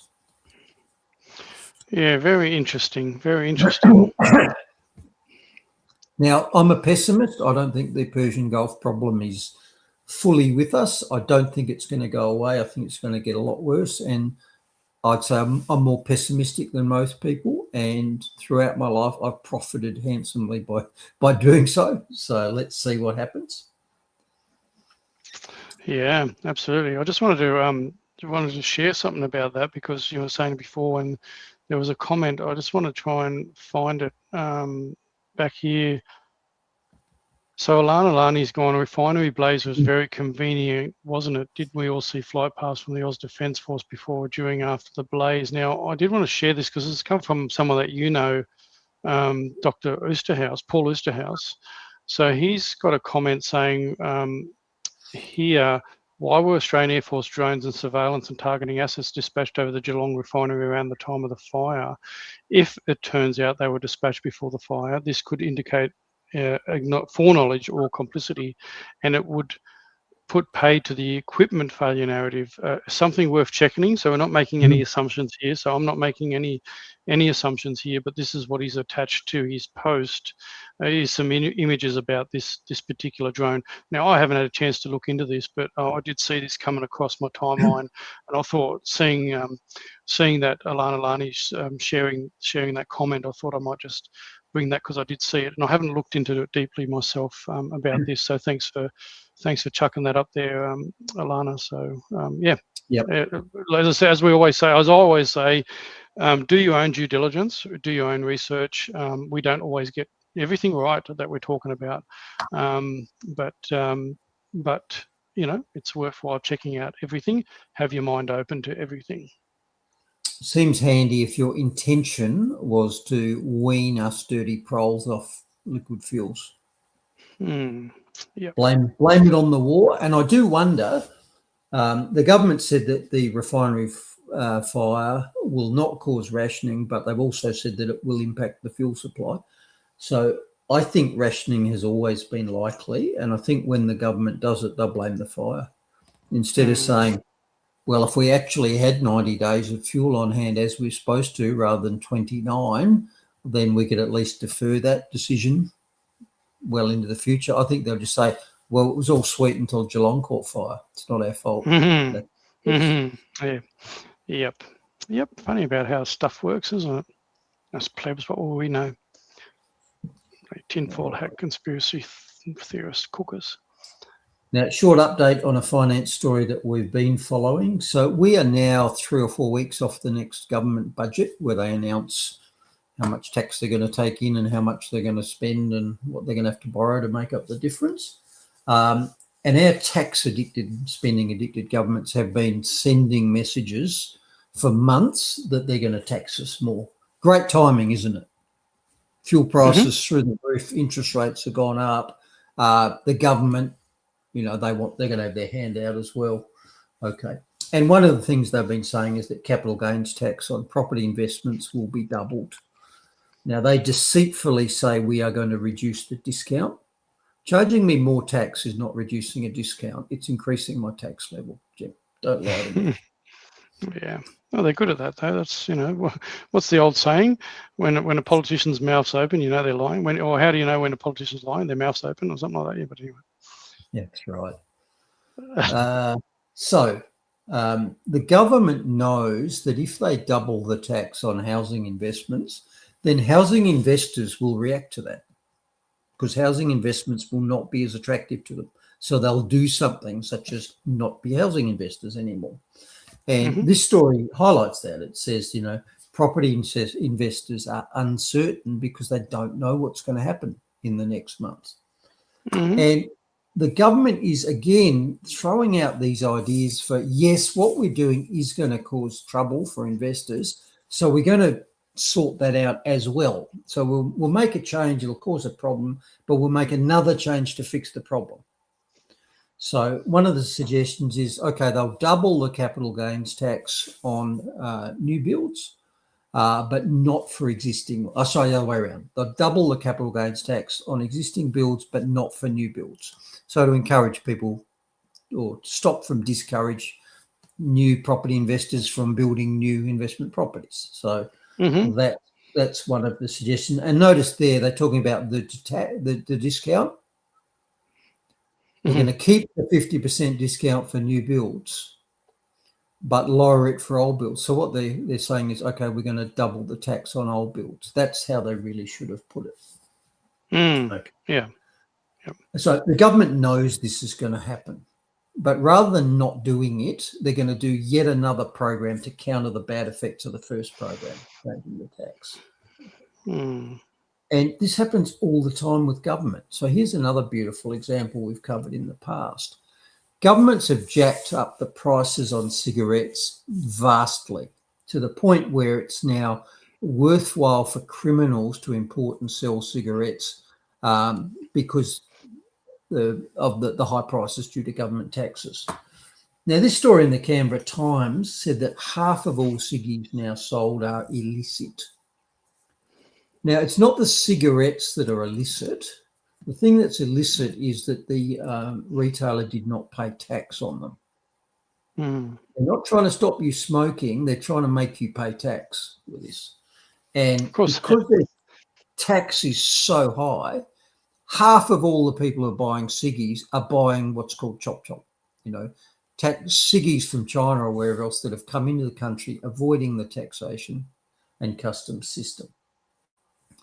So what's the response here? Instead of going, okay, we stuffed up, we went too far, and we've created a problem with this program, this high taxation on ciggies. Instead of saying that, what have they done instead? They've introduced police task forces to crack down on illegal ciggies. They've introduced tougher licensing on tobacconists. Just a note to self for the government here. Regulating tobacconists more heavily is not going to stop what illegal sales are doing.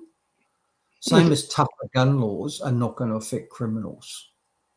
It's not going to work. It doesn't apply to them. Okay. Yeah, exactly. And right. I thought this whole. But isn't the government involved in criminals? I mean, the unions and mafia and all this, they're all tied in together. We need to specify which criminals, don't we, Mark? That's right. Anyway, well, I have that taxation is theft. All right. So anyway, these two examples just point out two economic laws beautifully. And again, governments should know this because it's in the economics literature. All right. The Treasurer is supposed to be running the country. He should know about this. So we should know about Riston's law. And Riston's law basically says money goes where it's treated best. So in this example, money goes to the illegal, cheaper tobacco sellers because their product is better, rather than staying in the government stream where the ciggies are more expensive. So the money follows the product that suits the buyer better. So they should know about that. And the other thing they should know about is the Laffer curve, after economist Art Laffer. And the Laffer curve says that the more you tax people, the more effort they put into avoiding your tax. So as you jack tax rates up, you get to a point where you get less, not more tax, because people are spending a lot more effort in not paying your tax. Instead of just going, oh, it's 10%, just pay it, I can't be bothered. If it's 35 or 50%, they go, well, I'll go buy Chinese chop chop. So again, this is not something new. You know, Art Laffer was economist to Ronald Reagan, and Riston goes back, I don't know how long. So the governments know that by doing these things, they're just going to create more problems, but they don't mind, because when they create more problems, they can then create a new problem to address those problems. Action, reaction, solution. Well, I was thinking of, you know, the little old lady that swallowed the fly, you know, that wiggled and wiggled and wiggled inside of it. So what did she do? She swallowed a spider. And then she had to address that. So what? She swallowed a bird after that. And then the bird, they had to swallow a cat. That wasn't a nursery rhyme. That was a description of how government works. They do something, it creates a problem, they address it. That causes a problem, they address that. That causes a problem. And the problem just gets bigger all along. Yep. So instead of government being problem solvers, they are problem creators. Absolutely. Correct. I just had a message from a mate who's over visiting Japan. They've had a 7.4 earthquake over in Japan, and he said it was quite interesting being in an 11-story building and having an earthquake happen. It's the first time he's experienced that. He says, "G'day, Jossie. Nice if you do happen to be tuning in. Good on you, Joss." Yeah, Japan's on the Ring of Fire, so earthquakes are normal for them, and their buildings, particularly their large buildings, are engineered to it. Now, in contrast, when I was in Aceh in Indonesia after the 9-point-something Aceh earthquake and tsunami, we were getting aftershocks that were well into the 7s for a couple of weeks afterwards. Now, normally if you get a aftershock with a 7 in front of it, they call that an earthquake. But if there's been something bigger before it, they call it an aftershock. Aftershock. Go figure. If it just happens by itself, they call it an earthquake. And in fact, I did look this up. There's such a thing as a foreshock as well. So if you get a 7.4 quake and then a day later you get an 8, then the 8 is not an aftershock. It's the real earthquake, and the first one was the foreshock. It kind of makes sense, I guess. It was very interesting to me in Aceh because we were there for, I think, a couple of weeks. And we were working in a damaged hospital with big cracks in it, 2-3 stories high. It had been seriously earthquake damaged. The power went out all the time. We had generators that didn't work. And 2, 3, 4, 5 times a day, there would be a aftershock in the 7 range. And you hear them.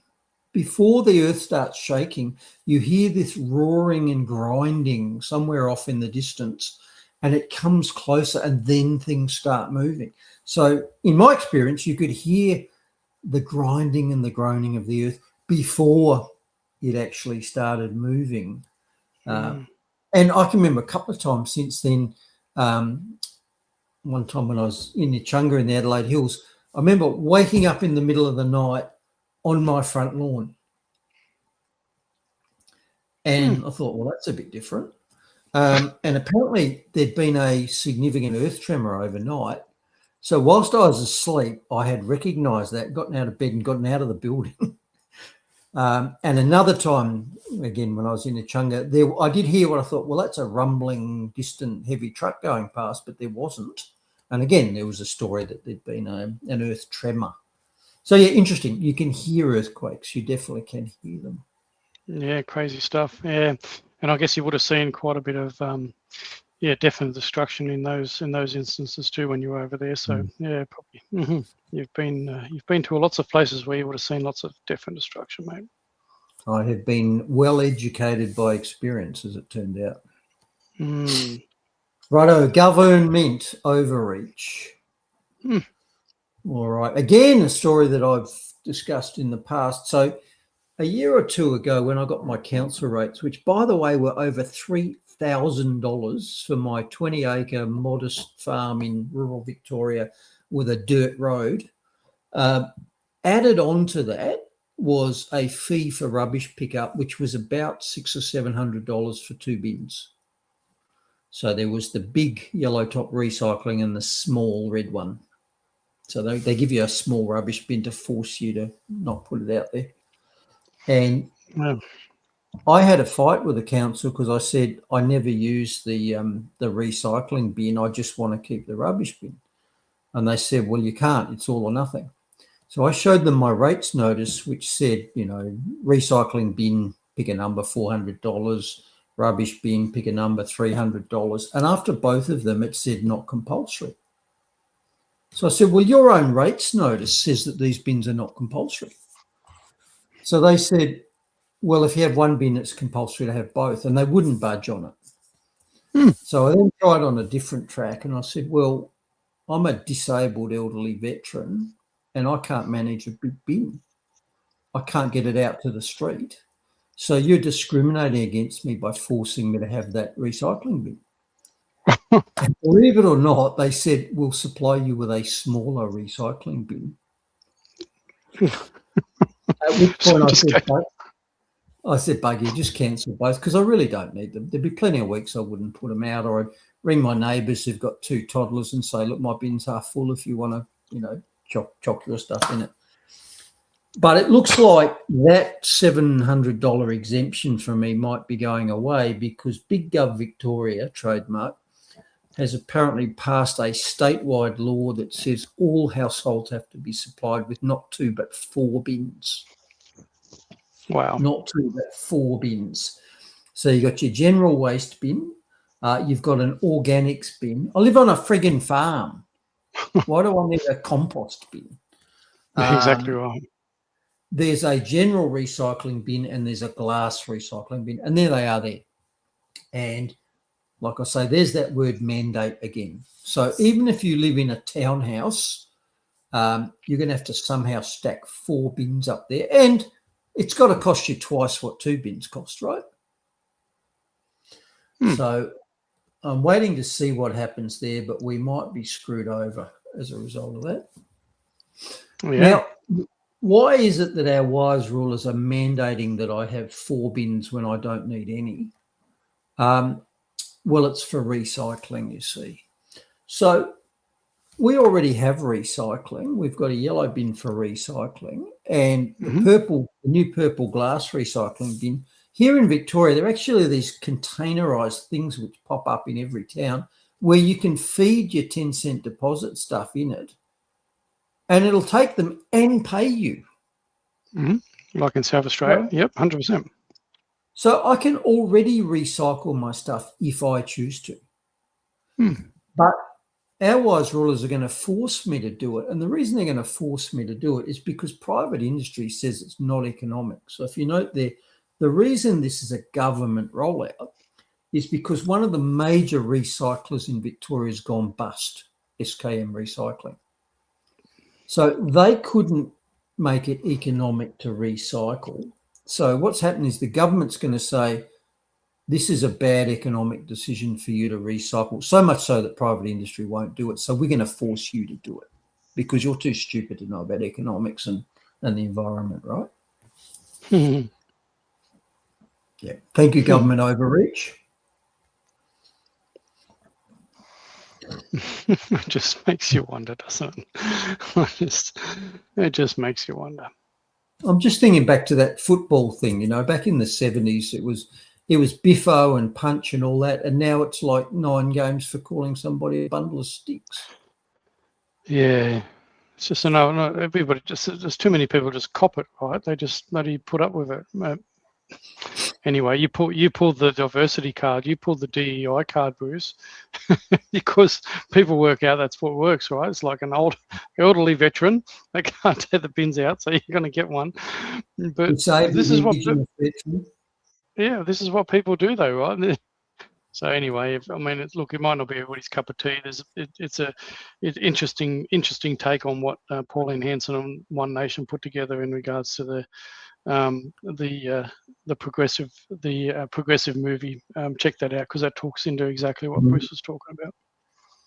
Saul Alinsky's Rules for Radicals: use the enemy's own rules against them. Yep. All right, Uslan Bird of Ridiculosity. I wasn't sure whether to put this in the government overreach section or the ridiculous section, so it's here in the ridiculous section. So we've got a story here where a cyclist has been fined for posting a selfie of himself riding on his bike. Oh.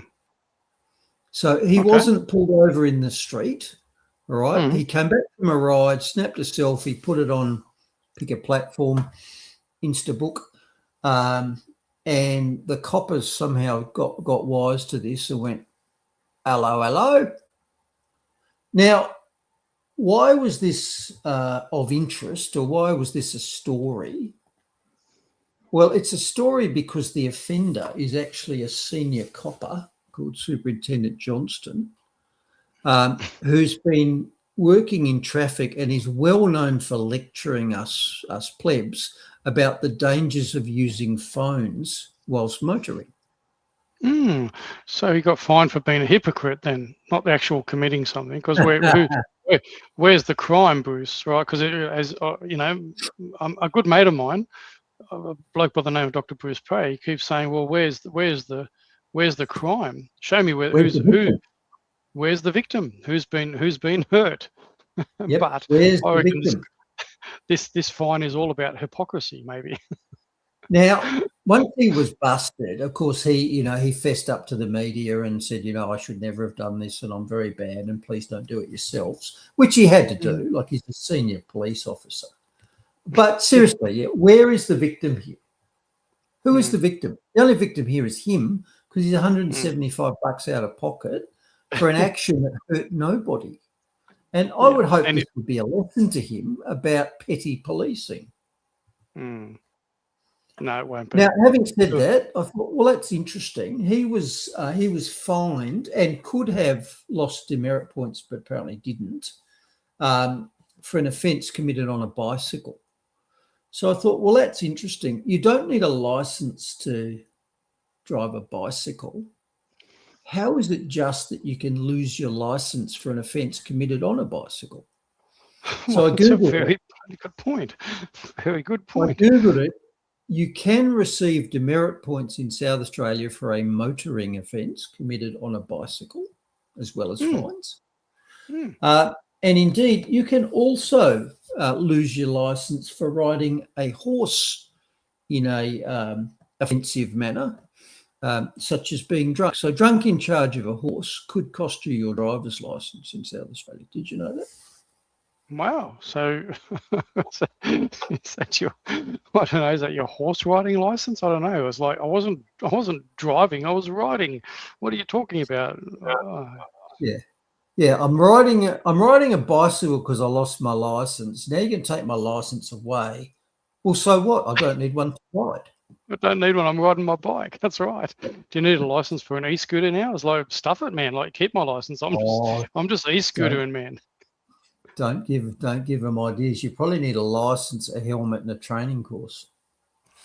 Well, that'll be next, because it's all about revenue raising, isn't it, Bruce? It's really not about safety. Because I know someone that actually did a study on that. I was someone that I know pretty well did a study about road safety, and that it's come out with some pretty amazing sort of statistics.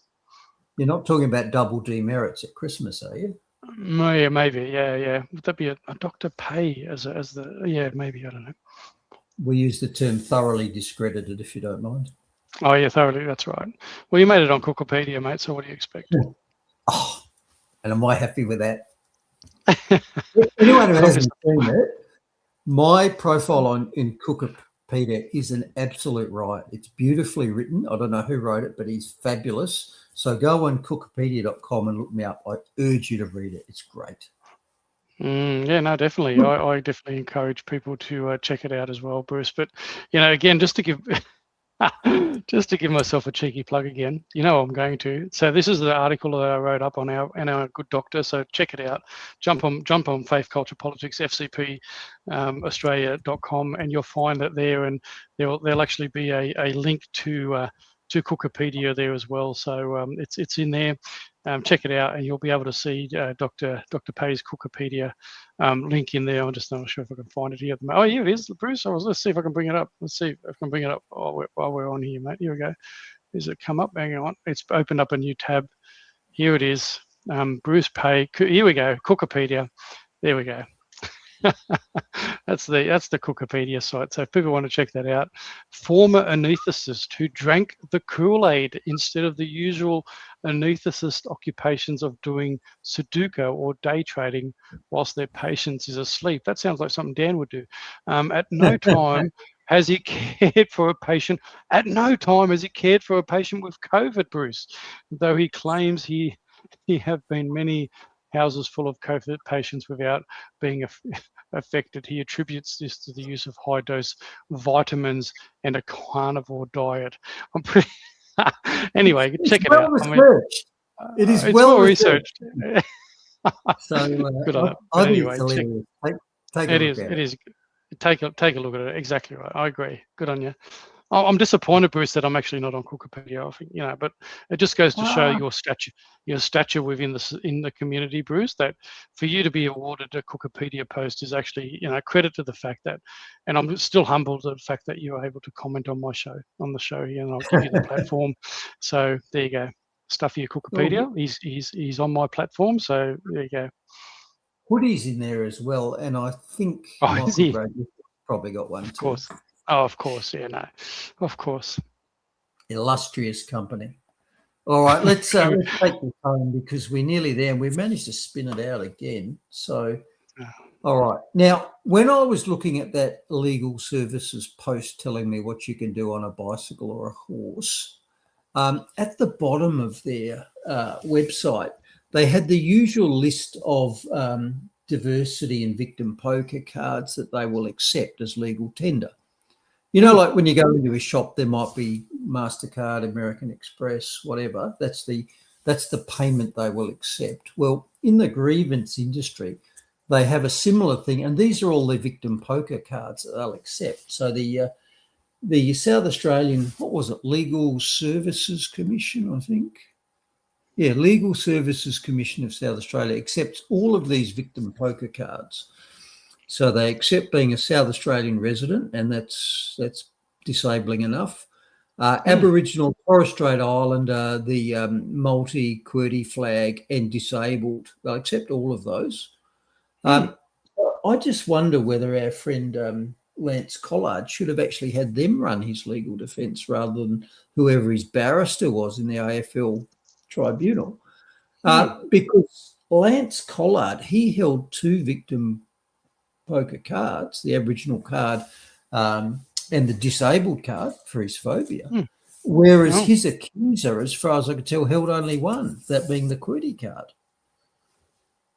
So that's maybe very interesting. Been better off going to the Legal Services Commission. What do you think?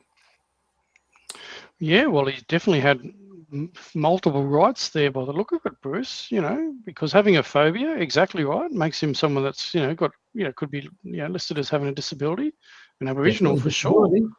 Yep.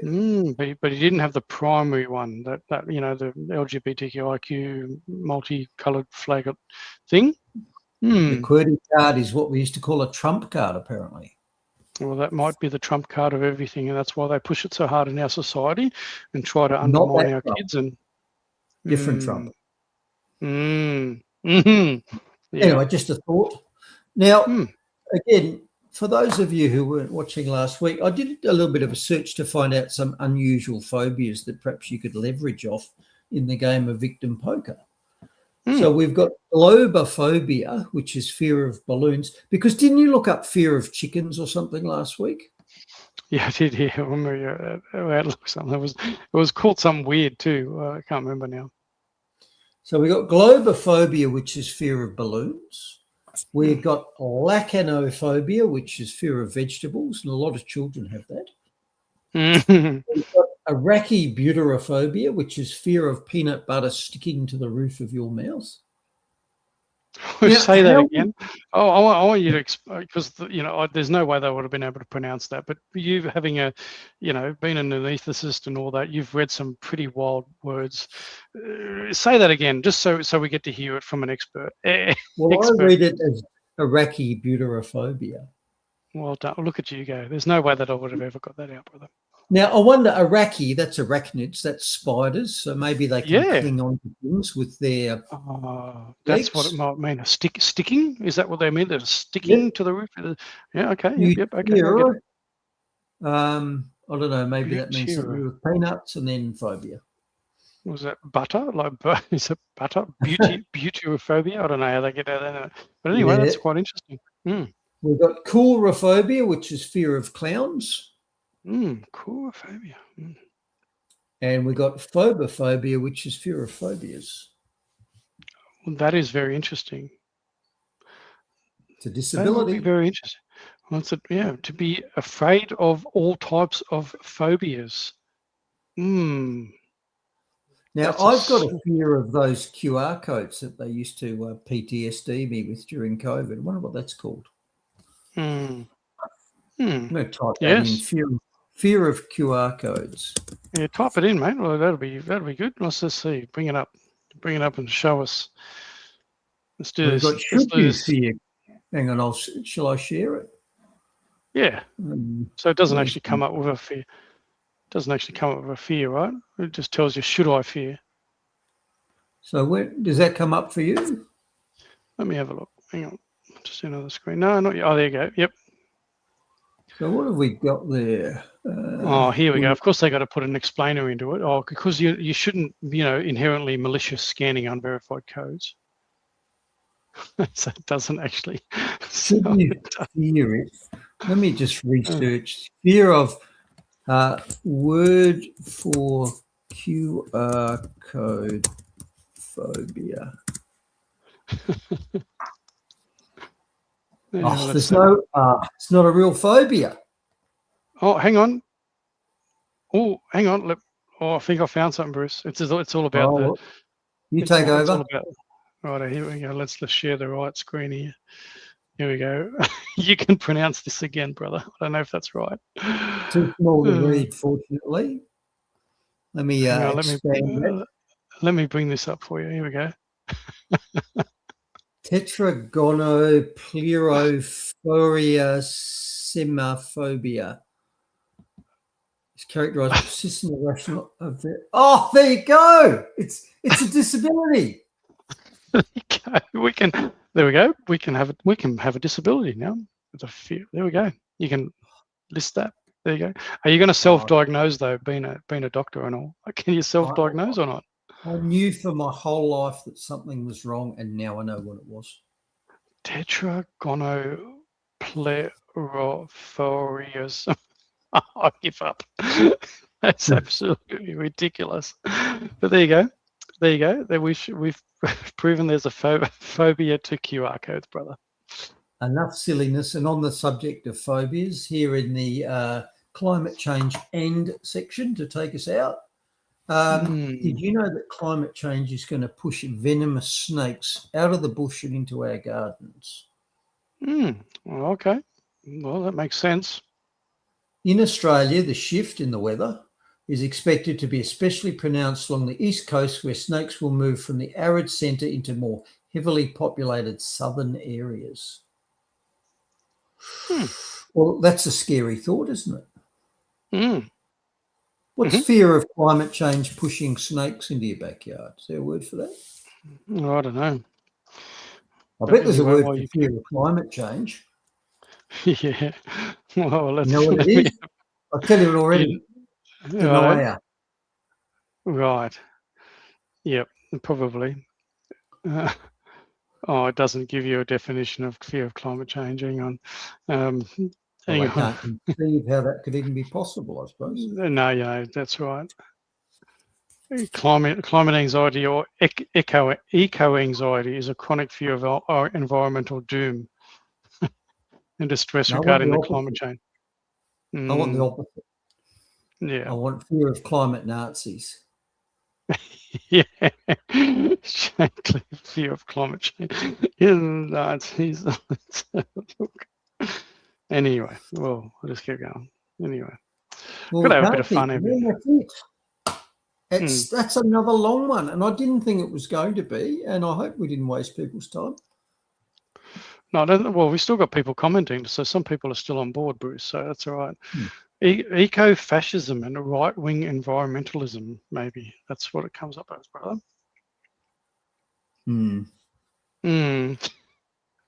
Anyway, hope we've given people a little bit of a chuckle today, but anyway, there we go. Two hours and... I'm just thinking through that. Eco-fascism, that actually defines the Green movement. I agree. Because definition of fascism, according to Mussolini, was a marriage between the corporation and the state. So it's the business and the government getting together. And what scam are they running when they get together? The green scam. So eco-fascism is actually the name for the Green movement, not for right-wingers who deny it. Yeah. No, I agree. Alrighty. Anyway, good on you, brother. Thanks again for a great show. Really enjoyed it. Heaps of people stayed on still, nearly 3 hours long. So it's a thanks for joining in. You make it. The comments do it. It's good. Keep bouncing off each other. So, and thanks for bringing everything that you continue to bring, mate. So, it's good. A bit of a chuckle along the way. Thank you for the platform, and I very much hope that we don't see escalation in the coming week in the Gulf, but I fear that we may. So let's see what we've got to say next week. Yep, and there's lots of videos going out, and this is not about doom predictions and all that, but this is just common sense for anything. And I've learnt this now, just because I'm a bit slow on the uptake with a lot of stuff, but you, Bruce, would be different. Is encouraging people, just when you do your normal shop, don't go crazy. Chuck a few extra tins of your tinned foods, your rice, bit of extra pasta, stuff that isn't perishable, and just keep your pantry and stuff stored up and rotate it. It's actually not conspiratorial. I think it just makes sense. Like if you, especially with the energy grid the way it is, if it happens to go out, not just because of war, but you might find that you're going to be without power maybe for a week or whatever. It just makes sense. So this is not about doom and gloom and catastrophizing. It's just really about saying to people, just be conscious of maybe just an extra $20 or $30 in a shop in your next shopping or regular shopping. Just buy an extra few non-perishable items just to keep on hand just in case. But anyway, that's just my take on it, Bruce, and I suspect that you would be a man that has already prepared for lots of stuff like that for yourself. A lot of my future food is currently looking after itself, hopping around and eating whatever it wants. Because as part of my general preparation and man skills, not only did I learn how to weld this year, but I've spent the last couple of years learning how to shoot and field dress game, so deer, sheep, etc. It's a man skill. Why not? Yeah, no, exactly right. And not everybody's got 20 acres, so just try and do what you can with the means that you have in your little blocks in the suburbs, and do what you can. Yep, you live near the water, fishing. Yep, 100%. So good absolutely excuse to get a boat. If the missus is saying you're not allowed to have a boat, you say I have to. Prep up. You have to. Yeah, that's exactly right. Exactly right. All right. God bless you, brother. Thanks again for everything. Thank you to the audience. Really love the fact that you guys are hanging around and commenting and being with us. Really love it. Good on you, and see you all next week. God bless you. To fight again for that already burned, he was driven towards the flames. All the signs are there for all to see, the signs we've lost our way. When we jail our heroes and applaud our villains and turn our hearts away. Like a silent choir, too scared to sing the anthem of a braver day. A A song our children may never hear, the ballad of Dr. Bruce Paix. A song our children may never hear, the ballad of Dr. Bruce Paix.